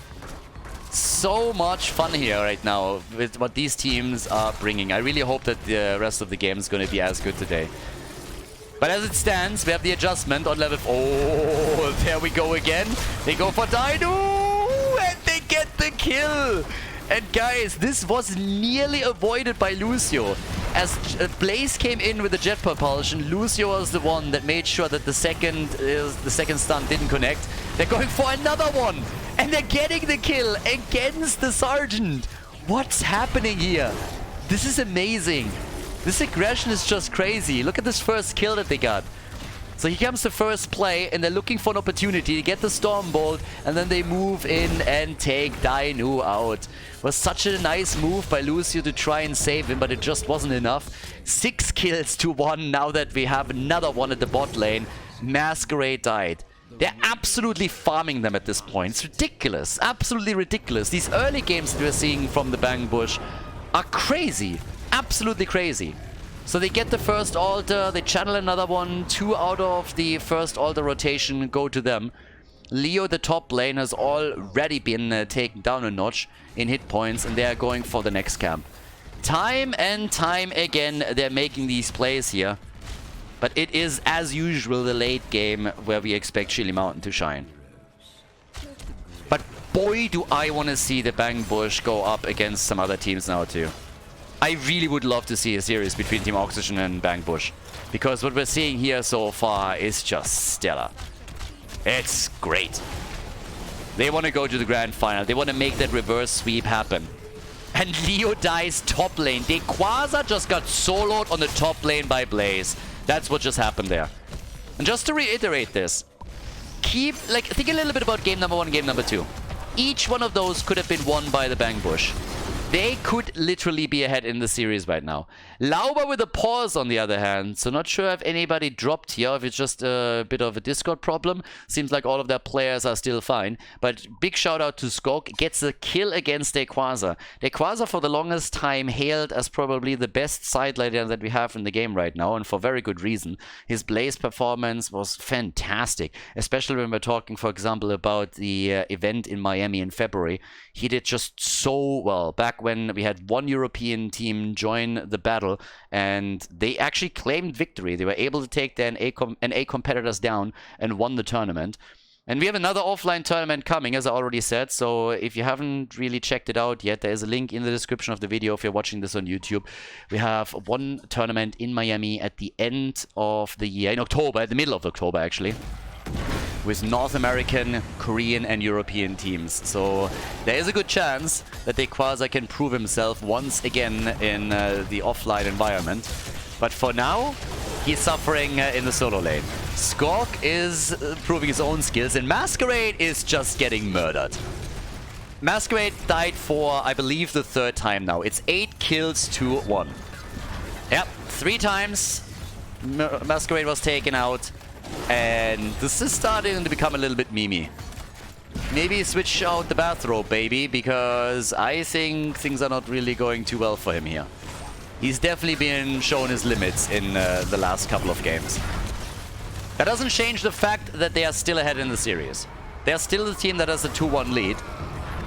But off we go again as they're moving down to the bottom of the map, or at least they're trying to. They got a lot of pumpkins here that they're now trying to use. And there's another altar up on the map that they are already claiming, or at least attempting to. They get the shots. Dehaka moves to the top to make sure that Diablo is not going to get the entire wall for free. But they are getting further and further ahead. 36 against 28 points on the core. And then 8 kills to 1. He does it again! Swamgrota this time. Quasar is dead. Swamgrota gets the kill. Leo activating his trade. What is going on here? At this point, you gotta ask yourself if Chili Mountain is just starting to in too hard, or if the Bang Bush is stepping it up this much. This is getting a bit crazy. 9 kills at the 6-minute mark? Come on, boys. Yeah, they're everywhere. Haymaker chosen once again by Muradin. Lauba is going for the Lauba special, and they are just crushing them. Level 7 is ready for Sergeant Hammer, and that's usually the moment when Hammer gets absolutely dominant, but not so much here. They get another drain against Quasar, and he needs to be very careful that he doesn't dive a little bit too deep, because the blue team is now here as well. Couldn't get a kill with their rogue abilities early on, but either way, Bang Bush in the driver's seat. Now, of course, finally Chili Mountain has their level 10 abilities that could change things. Yeah, they were already trying to go for the bottom bell tower here. The idea was, of course, to go for Ultralisk. But he saw that coming from a mile away. I suppose the team also communicated that quickly, and so he moved away. No surprises with the ults either. Here comes the single altar at the bottom of the map. But yeah, let's see what they can actually pull off here. So once again, Tyrael gonna try and help out. No! What the fuck are they doing? What is this shit? Are you memeing me? He sinks the altar and he cancels the channel. I have no idea if these guys are currently playing without comms or what's going on, but this is starting to get a little bit ridiculous. I mean, come on, boys. You're a little bit better than that.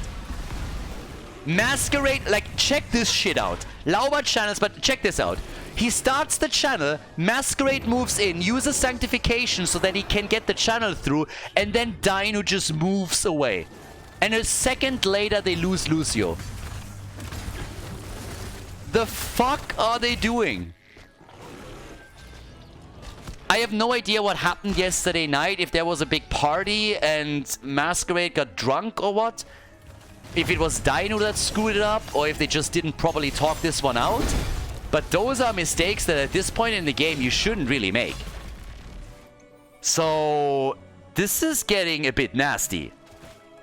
13 against 11 on the level count, 10 kills to 1, 36 points to 24. This is still Towers of Doom, where you can always go for a late game comeback. And the late game was where Chili Mountain was just way stronger in the last couple of games. Maybe the third one the exception. But right now I'm starting to get worried. Banana H gets attacked and is trying to zip away here. I suppose Bishops is going to wait for him. But this is getting a bit crazy. Everything misses with the exception of Skork and his jet propulsion. So yes, Lucio gets popped and they take the bottom bell tower now. So yeah, there's the drag, there's the kill. They're turning this into a farming simulator. Chili Mountain gets farmed hard. The Bang Bush with 12 kills to 1. the bell tower advantage, and they're already ahead on the core too. Yeah, this is getting a bit bonkers now. If Chili Mountain doesn't get their shit together, they're gonna lose this series. Not only the map. And kudos to Bangbush. They are playing a very, very disciplined game. Hanzo dies, I mean, why not? And they're all over the place right now. I am not sure what's going on here, but it feels really like Chili Mountain is falling apart at this point. The interrupt happened, so he didn't channel this. Henning is even pinging it and saying, guys, I got him. And here they are again. They want it all. They are 2 levels ahead. They're really trying to invade this. Blaze is at the bottom of the map. They're delaying it for as long as they can here, but eventually it's going to be taken. Yeah, I'm not quite sure if Chili Mountain is saving their good plays for map 5 or what the game plan is, but they really got to step it up a little bit. Level 16 in just a moment, 19 points against 33.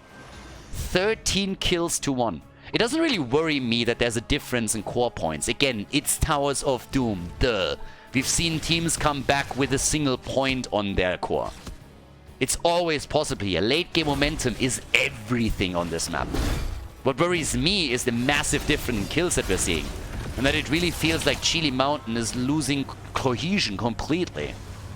Can they turn it around? I mean, you bet they can. They proved it already. Multiple times. But we are seeing Bangbush playing an incredible series. There's so many teams that would have lost faith after the first 2 maps.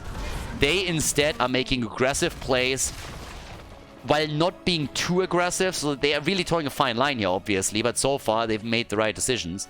Sometimes, we saw it on Inferno Shrines, they step out a little bit too much. But generally speaking, it's well done. Lauber with another big engage. He misses the Storm Bolt, but they're always putting the threat in here. I gotta be careful now, of course. Poking them down a little bit. Triple altars are now coming up, and we have a 5-3 bell tower situation. Yeah, Skork. There's the Entomb. Has to use the bunker. Dodge attempt, but the hit here is still on Bishops. They're trying to turn it. There's the Ancestral, and they're still all alive. Lot of cooldowns. Lot of cooldowns that get burned. Lauber, and he dies. He went too deep. This is exactly the moment. He got a little bit too greedy here. He doesn't have Avatar, and he jumped in deep, even though Rhaegar didn't have the Ancestral anymore. So that's exactly that moment that we are talking about. They have a triple altar phase on the map. They have the level 16 talent advantage, and he thinks they get a kill opportunity if he moves in and pushes one back with a Haymaker. Tries for the play, doesn't get that isolation, and then gets hit while not having his Avatar, since he chose the more aggressive ult. So now the first channel at the bottom happens. 3 shots are fired. The Haka is trying to at least get 5. But he's gonna get interrupted, isn't he? They should at least get 1. I don't think that they can interrupt him time and time again. But now it's 16 versus 16. Another altar has been taken by Chili Mountain. So in total, 6 shots fired. Yes, Vamgrota, he gets it. That's 5 now against the red team's core. So 14 to 27 points now. And they're trying to go for another kill at the bottom of the map. Skork with a bit of the delayed jet propulsion. Didn't really do anything for him. But they're still holding on to this. Alright. 13 kills to 2. Is that the moment where Chili Mountain starts a comeback? They got big talents here as well. I mean, they got the Royal Focus now. We got them with the Giant Killer. The Royal Rigor Forging as well. Every time you get cooldown reduction, it's big. But the mid lane gets now attacked. It's again all about bell tower control, and the bottom was retaken, so it's a little bit more even, but there's still a half level lead, a little bit more than that even for the Bangbush. Damage numbers so far in favor of Sergeant Hammer with the 42,000 that we are having for Ultralisk. We got 40,000 for Sylvanas. But the game is a bit more even now. On the core, there's of course still a lead. Bishops with good damage. Yeah, nice Stormbolt as well. It's definitely a bit more even at this point. Whereas Bangbush is trying to also utilize the Haka as best as they can. You obviously want to take advantage of the global when you have it in your game. But I like that this is at least feeling a little bit stronger from Chili Mountain. What a difference a single kill can make. Yeah, well, talking about single kills. There's another one. Lucio got popped. And now they go for Sergeant Hammer. It's a double kill, baby. Yeah, they get 2 kills and they're going to make it a triple, aren't they? The Quasar, he gets away. Alright, they get another 2. Well done. So first Lucio gets hit hard by the Stormbolt. He just disappears within seconds. And then they realize they have another shot at Sergeant Hammer as the Haka is coming in with the Tong. And they get another kill. So there's a double kill. 15 to 12. Now they take the bottom bell tower. The channel, it's already happening. Well, not really, because they're waiting for the altar to be taken. Hanzo is trying to push the top lane out a bit, but they're definitely going to give up on both of these. Skork is getting attacked here or interrupted. Masquerade is not even trying. He's realizing that they're just waiting to take him down. So that's 10 points off the core. And with that, we have Chili Mountain dropping down to 4 points, which means a boss can end the game. We're going to see very soon the red team making a play for the boss, because they have to remove it. Level 20 is so freaking close. Bangbush, yes, this is it. You gotta go for the boss here. You have to. There's no other way. Once level 20 is available for the Bangbush, they're gonna make that play. So you have to take it away from them. They're sanking it up early. They're just saying, like, no matter what we have to sacrifice here, we need to get this or it's game. And Lucio gets saved by Lauba. Good job, mate. Yeah, that was definitely not the play there. No, they needed a stun, not a haymaker, but they are likely going to get Masquerade. Masquerade gets slowed down again, can jump out, or at least try to, but either way, he's going to fall. It's just a matter of time. Just a matter of time when he dies. And there it is. The kill is there. They're even chasing Lucio, who's dodging out. Top lane gets attacked at the same time. This is looking atrocious for Chili Mountain. Absolutely atrocious. They're trading bell towers now as they're retaking the bot lane. Their top is claimed. And in the middle, we have another push coming up. The next altar is a single altar on the map with level 20 talents available for the Bangbush. It's an absolute disastrous situation for Chili Mountain, but they will have to fight for it. Yeah, and of course now the top is also claimed. Not that they need it, but that's 6 bell towers to 2. Insane. And the pumpkin's at the bottom of the map. And by the way, when the fight starts, Tyrell isn't there. So they're already laying a trap. Yeah, the interrupt, the first one is happening. This is a disaster. Absolute disaster for the Chilis. Tyrell isn't there. He's just now coming, and they're trying to get a kill before he's ready. Ancestral is nice. The Entomb as well. The problem is, it's not enough. They're trying to come in for the kill. Sergeant Hammer is missing. There's a Sanctification. Bunker immediately being used. Ultral is super low, and they're going for him again. The kill against Banana H is not happening. He somehow gets out of the fight. Lauba rushes out, but Tyrell is dead. Big jump. Stormbolt attempt. Bishops is low, and he's still alive. Leo, on the other hand, is about to go down, and this has to be game. Another jet propulsion. Banana is out. Dino is dead. Nearly a 5-man wipe. Ultralisk at least gets a kill, but he obviously knows that there is no saving this anymore. The Stormbolt is there. 5-man team wipe as Bangbush forces game number 5 in this series. Blaze, YOLOs, Swamkrota does the same thing. The boys are having fun. They're enjoying this. And Bishops, he really needs to do the channel, because if not, then the Quasar comes back and they're losing it after all. But there it is. The shots are fired and we are going the full distance in this game, everybody. Game number 5 coming up next here in the winner bracket final.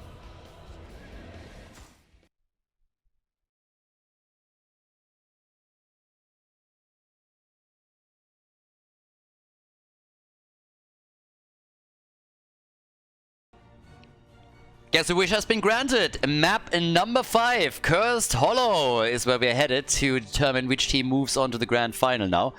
But I still gotta say that Chili Mountain was honestly a little bit disappointing, at least on the last map. They made comeback after comeback happen in game number 1 and number 2. But what happened on Towers of Doom? I mean, give me a break. Some of these plays just looked pretty sloppy. So they really gotta dig deep now and make sure that they're getting that Chili Mountain spirit back in. That team spirit. Because right now, that was more of a whimper what we heard from them. Tracer gets banned again. And we get Brightwing eliminated once again. Plus, again, Hogger. They don't want Skog to have Hogger at all. They're just annihilating that choice over and over and over again. But Bangbush, aggressive play throughout the entire series so far. Every single time. They move in, they try to get their kills, and it's working for them. It's working very, very well for them. So let's see if they can do it one more time. We are all of a sudden in a situation where reverse sweep is not only possible, but given the games that we saw so far, I hesitate to say it likely. So let's see if Chili Mountain can get it together here. They're starting off strong with Dino going straight for Genji. They're like, alright, we need a hero so Dino can put on the backpack a little bit and start with the carry here. And that's exactly what it's going for now. Genji is in. Maybe even Anduin for the light bomb, so they could pick Anduin early. Muradin and Sylvanas. Okay, so Lauber gets a 0, Bishops get Sylvanas. They're not even making a play for Hanzo. They could have gone for him, but they decided against it. Now, obviously for Chili Mountain, the big question is right away if they want to take an early Anduin to get the light bomb combo together with Genji, or if they still leave that up for later in the game. So, yeah, that's it. They go Kerosene. They let Anduin completely go. No controls through the light bomb. Instead, Kerosene, so that they can dive in together with Genji. And also lay a couple of traps for Muradin himself. We've seen Chili Mountain blow up multiple targets in other series, with Kerosene hiding in a bush together with one hero that had a stun, wait for the tank to move through, and then just use the 7-sided strike to just crush them. So, yeah. But there we go. Diablo gets banned. That leaves up Jojo for them, though. Unless, of course, they take Jojo for the side lane. That's still a possibility. Not one that I would necessarily expect them to go for, but again, just pointing it out. We've seen it. Uther gets banned, alright. Okay, so. Let's see. I mean, this is it, right? Tyrael! Okay, so we're already getting Tyrael in. Which means that we're now having that Assassin Tyrael. They still need a hero for Skog, and we have Rhaegar. Ultralisk and Masquerade are still missing. Johanna's available, if they want her. But this is getting good. And Tyrael obviously can now also not be played anymore by Masquerade. Together with Blaze. And again, maybe you want him on Tyrael. So far as Tyrael games today haven't been all that impressive. There's Johanna. That was more or less expected. And we get Falstad. So they have a global now as well. And Skog. Maiev is up. If they want Maiev, they can go for her. They can go also just for another melee assassin or a side laner. Yeah, boys, this is it. Cursed Hollow. Fifth map in the series. So this is the end of the road. One team moves on to the grand final. The other team drops down in the loser's bracket. Who decides the final map in their favor?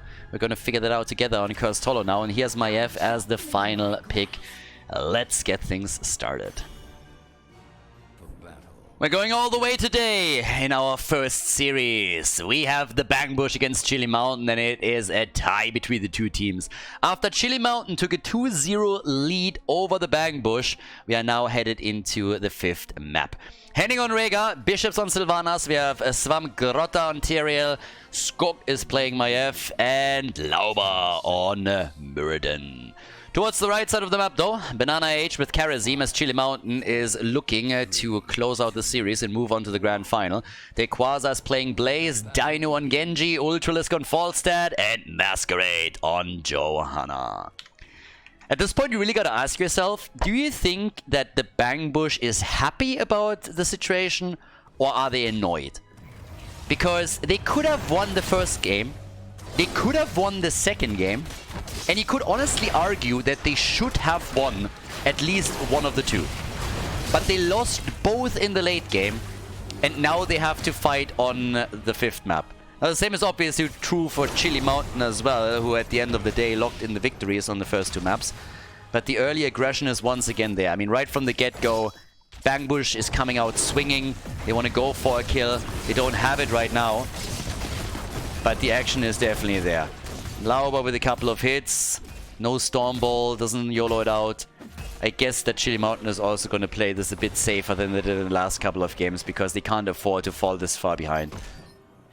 I'm not quite sure if it was like funny to them at the end of the game. They were just like, alright, this is actually so sad that it's entertaining. We're gonna lose this game, whatever. But they have to really, really dig deep now if they don't want to go through the lower bracket. And they really shouldn't... I mean, you have Oxygen Esports in the losers bracket. That's a team that if you're dropping into the losers bracket, you're very likely going to face at some point. So if that happens, then yeah. Of course, there's also... I mean, we're down to the last 4 teams right now. We have Bang, Bush, Chili Mountain, the Cats, and Teams Oxygen are still in the tournament. Everybody else has already been eliminated.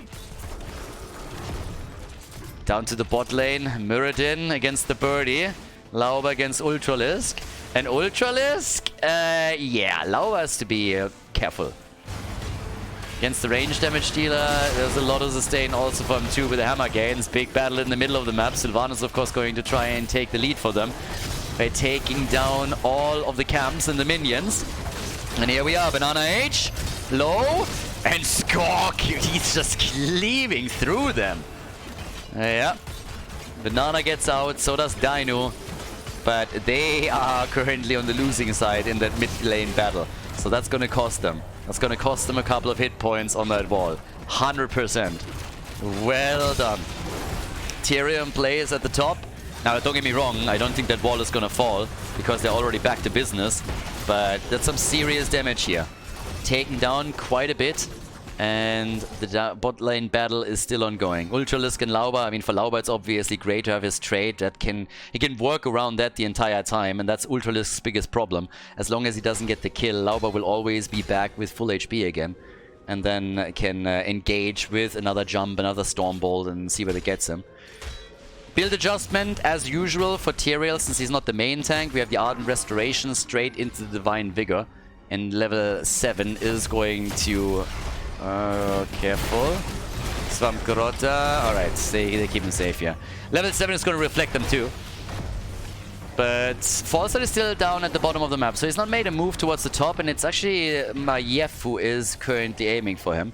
And Maiev is already following this up nicely. So Ultralisk is low, so is Skog to be fair. But the fight over the Tribute is still playing out with the jet propulsion from Dequaza coming in. He's playing his best hero here. They have a great draft for themselves. Not only is Dino on Genji, but they also got Blaze again in. Another interrupt. And the red team is there in force, trying to get that Tribute. Level 7 talents are available for both teams now. And Maiev has started to get a bit ahead at the bottom of the map and started to destroy some of these structures.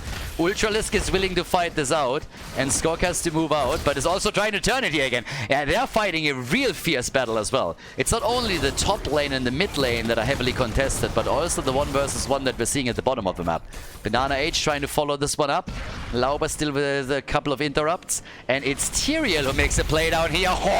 Saving Skog and nearly taking down Ultralisk.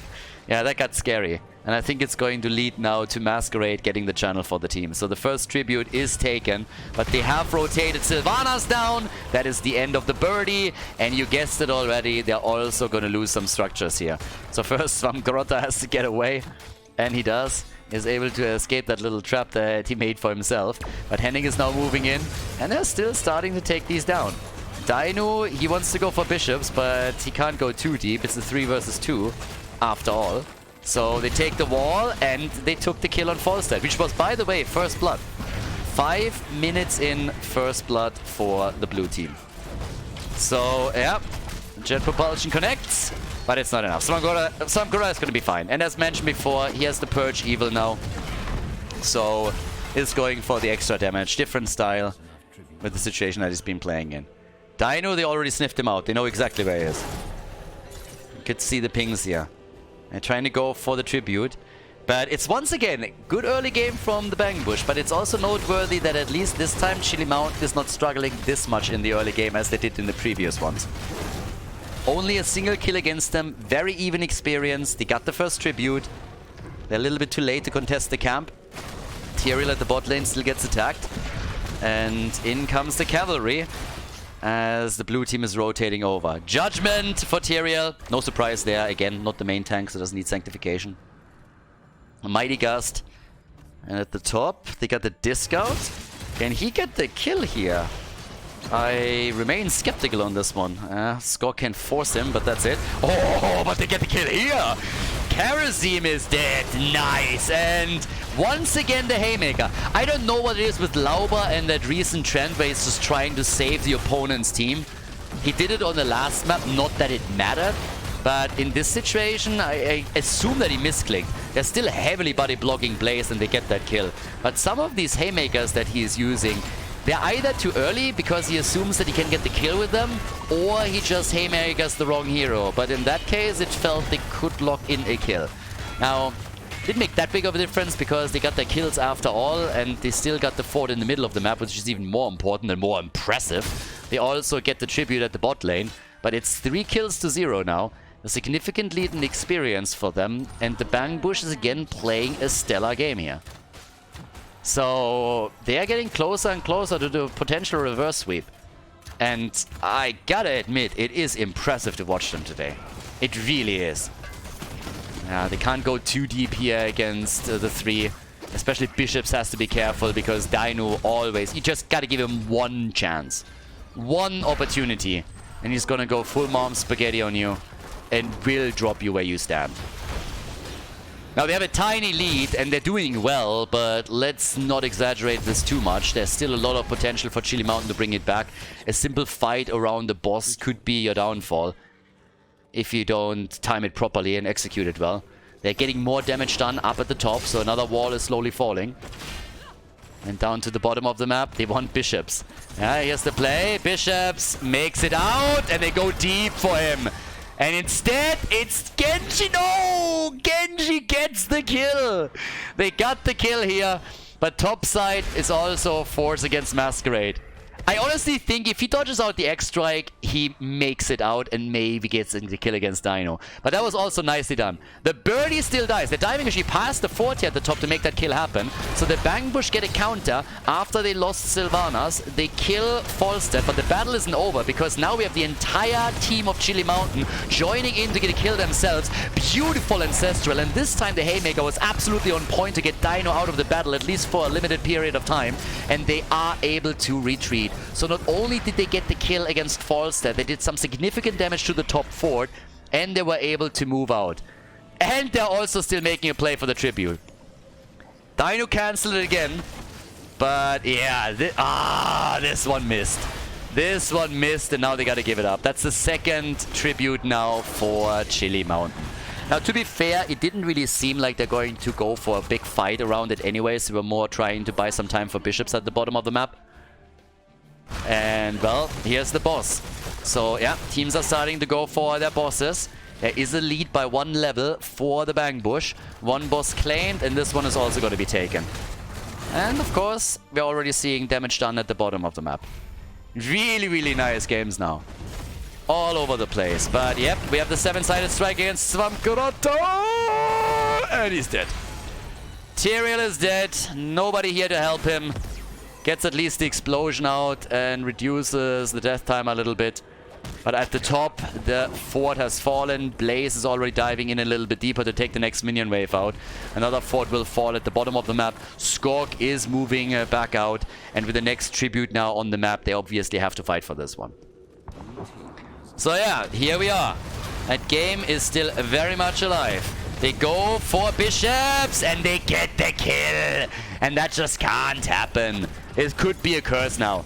It could be a curse, it should be a curse, and it likely will be a curse. And that boss is still alive and will do damage.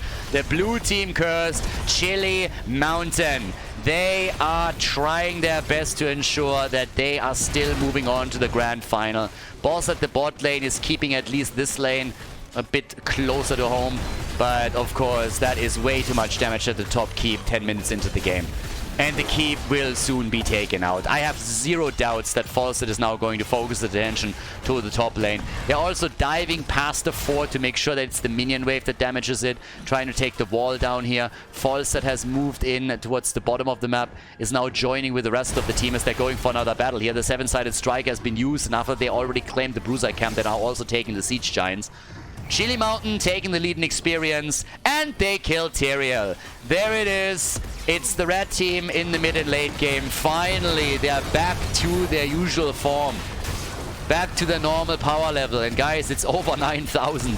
So right now, Dino at least is in trouble. They get a kill there. Henning, on the other hand, he gets attacked. And look at the Quasar. He gets a kill against Maiev by himself. One keep down, another one might fall. The Bang Bush, they're struggling to not fall apart here. They're getting attacked everywhere. Lauber wants another Storm Bolt to take Blaze down. That doesn't happen.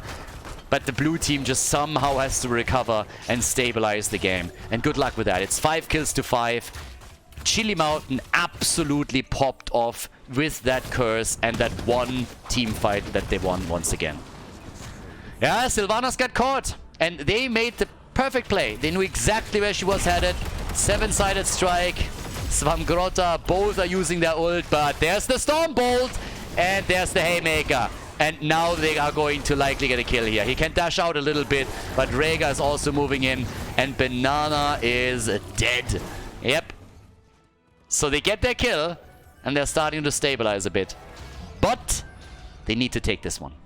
Guys, it's a catapult on every single wave now against the top lane. Bangbush need to at least take the fort down, or they are going to have a rough time. Not necessarily yet, because we're only 12 minutes in, but eventually that's going to become a problem. So, yeah, here comes Genji. Stormbolt against Blaze, alright. Uh-oh, Mirrodin is moving in. Maiev isn't here. Maiev isn't here. There's the Gust. We were just waiting for that. Bishops, they get Falstad. Falstad is down. And now Maiev is soon going to arrive too. The Quasar is in deep shit. He's going to die. That's another kill that they're going to get. That entire gank that was planned and executed by Chili Mountain is now turning against them. They lose one. And Masquerade, he barely makes it out alive. Has to use his ult to escape. 8 kills to 5. Tribute is going to spawn at the top. The question is just simply, what is the Bang Bush going to get out of all of these kills that they're getting right now? Because there's not too much to take. The boss at the top is on 46 seconds. You get experience through it, of course. The bit of map control. The opportunity to push the top lane out. But outside of that, what do they really get here? There were no camps they could take. Rhaegar is now moving in. And yeah, it's still wide open. And it's only a level until 20. But we're not there yet. 20 isn't there yet. Oh, Dino! Straight into Lauber. And Banana is also getting attacked. This tribute isn't going to matter too much because it would be the second one for the Bang Bush. But obviously, Chili Mountain already knows that if they're losing this one, the next one will be around level 20 for the blue team. And that's a battle that they definitely don't want to fight. Yeah, they go in again. Gust is already used here. Boss is now up as well. If you win this fight and you go for the boss right after, you might even get 2 of the bosses. But taking the top fort would be important. Look how they're trying to also slow this down a little bit, because level 20 will soon be available to them. And Chili Mountain knows this. They have to fight. They gotta find the angle. And currently they don't have it. Instead, the minion wave, they're already pinging it. They're like, boys, let's go, let's go, let's take the XP here. And they're getting closer and closer to it. Svamgrota jumps out, gets still chased. And has to go back in. Judgment! He's gonna die! The Ancestral, it's too late!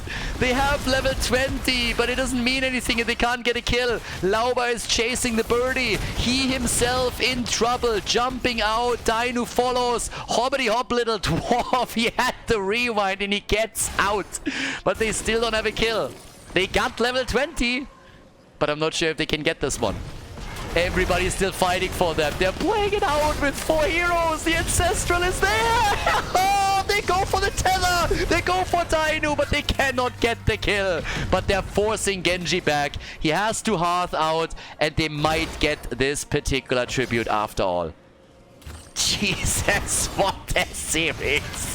What an unbelievable series in Masquerade. No! He still has his ult. And he uses it and jumps straight into Lauber. Stormbolt to the face, baby. Goodbye, my friend. Oh my god. What a series. What a series. He gets Haymaker first, they isolate him, then he tries to jump away, but Lauber has his number. Absolutely has his number. The boss is taken, level 20 is there, and they're moving down to the bottom of the map. It's a 5 versus 4 on the map. The camp here, it's likely going to get claimed. I don't think they're going to check it. They're checking the bushes. They want that boss, and they are going to get it. The top fort is finally down. Top lane is safe. Falstad is already flying out after they took the camp, but there is just no other way. It is going to be that double boss play, and guys, the tribute is spawning. The tribute is spawning. 20 for both teams. The cooldown reduction is going to be huge, of course. Genji wants the keep in the middle, but I can tell you one thing. The blue team, they want the game now. They're gonna go for it. The problem is that Tyrael has to defend. Tyrael has to defend. Not the keep. He's gonna have to defend the core. Judgment and the X-Strike. Still chasing this one hard. Dino gets attacked. And here comes the 7-sided strike. And Swamgrota is going to fall to Genji. But this is a different story. Right now, actually, he's not dying to Genji. He actually made it out. The core is getting attacked, though. That's the problem. But they are going for game now. They want this game. They want this game. The disc is there. The top keep is falling to the boss. The bottom keep will fall to the boss. And they have Tyrael back at the core, making sure that those siege giants are not becoming a bigger problem than they can afford. Top keep is still in play, by the way. Alright, so this keep, they might be able to hold on to it. They're not going to be able to hold on to the bottom one, though. No. This one's gone. This one's gone. Genji's back. Tyrael didn't fall. What a series. Unbelievable. Ah, this is such a good game. Lauber getting attacked here. Stormbolt, Gast, X-Strike, everything. And Lauber is dead. Lauber is down. They got the kill. Can they get another one? There's the cooldown reduction move by Masquerade once again. Ancestral healing. Can they get the birdie? Judgment is ready. They still have Judgment, but Tyrael jumped out already. Whew. Each team has lost a keep. Each team doesn't have a fort anymore. The bosses are both taken, and it's 38 seconds for Muradin. Oh, God, this is good. Catapults, of course. Yeah, they are a problem. We're 18 minutes in, but still. 60,000 damage for Genji. There's not really a whole lot to do in the map. Both of the teams don't have a tribute. So even if you take one, it doesn't matter.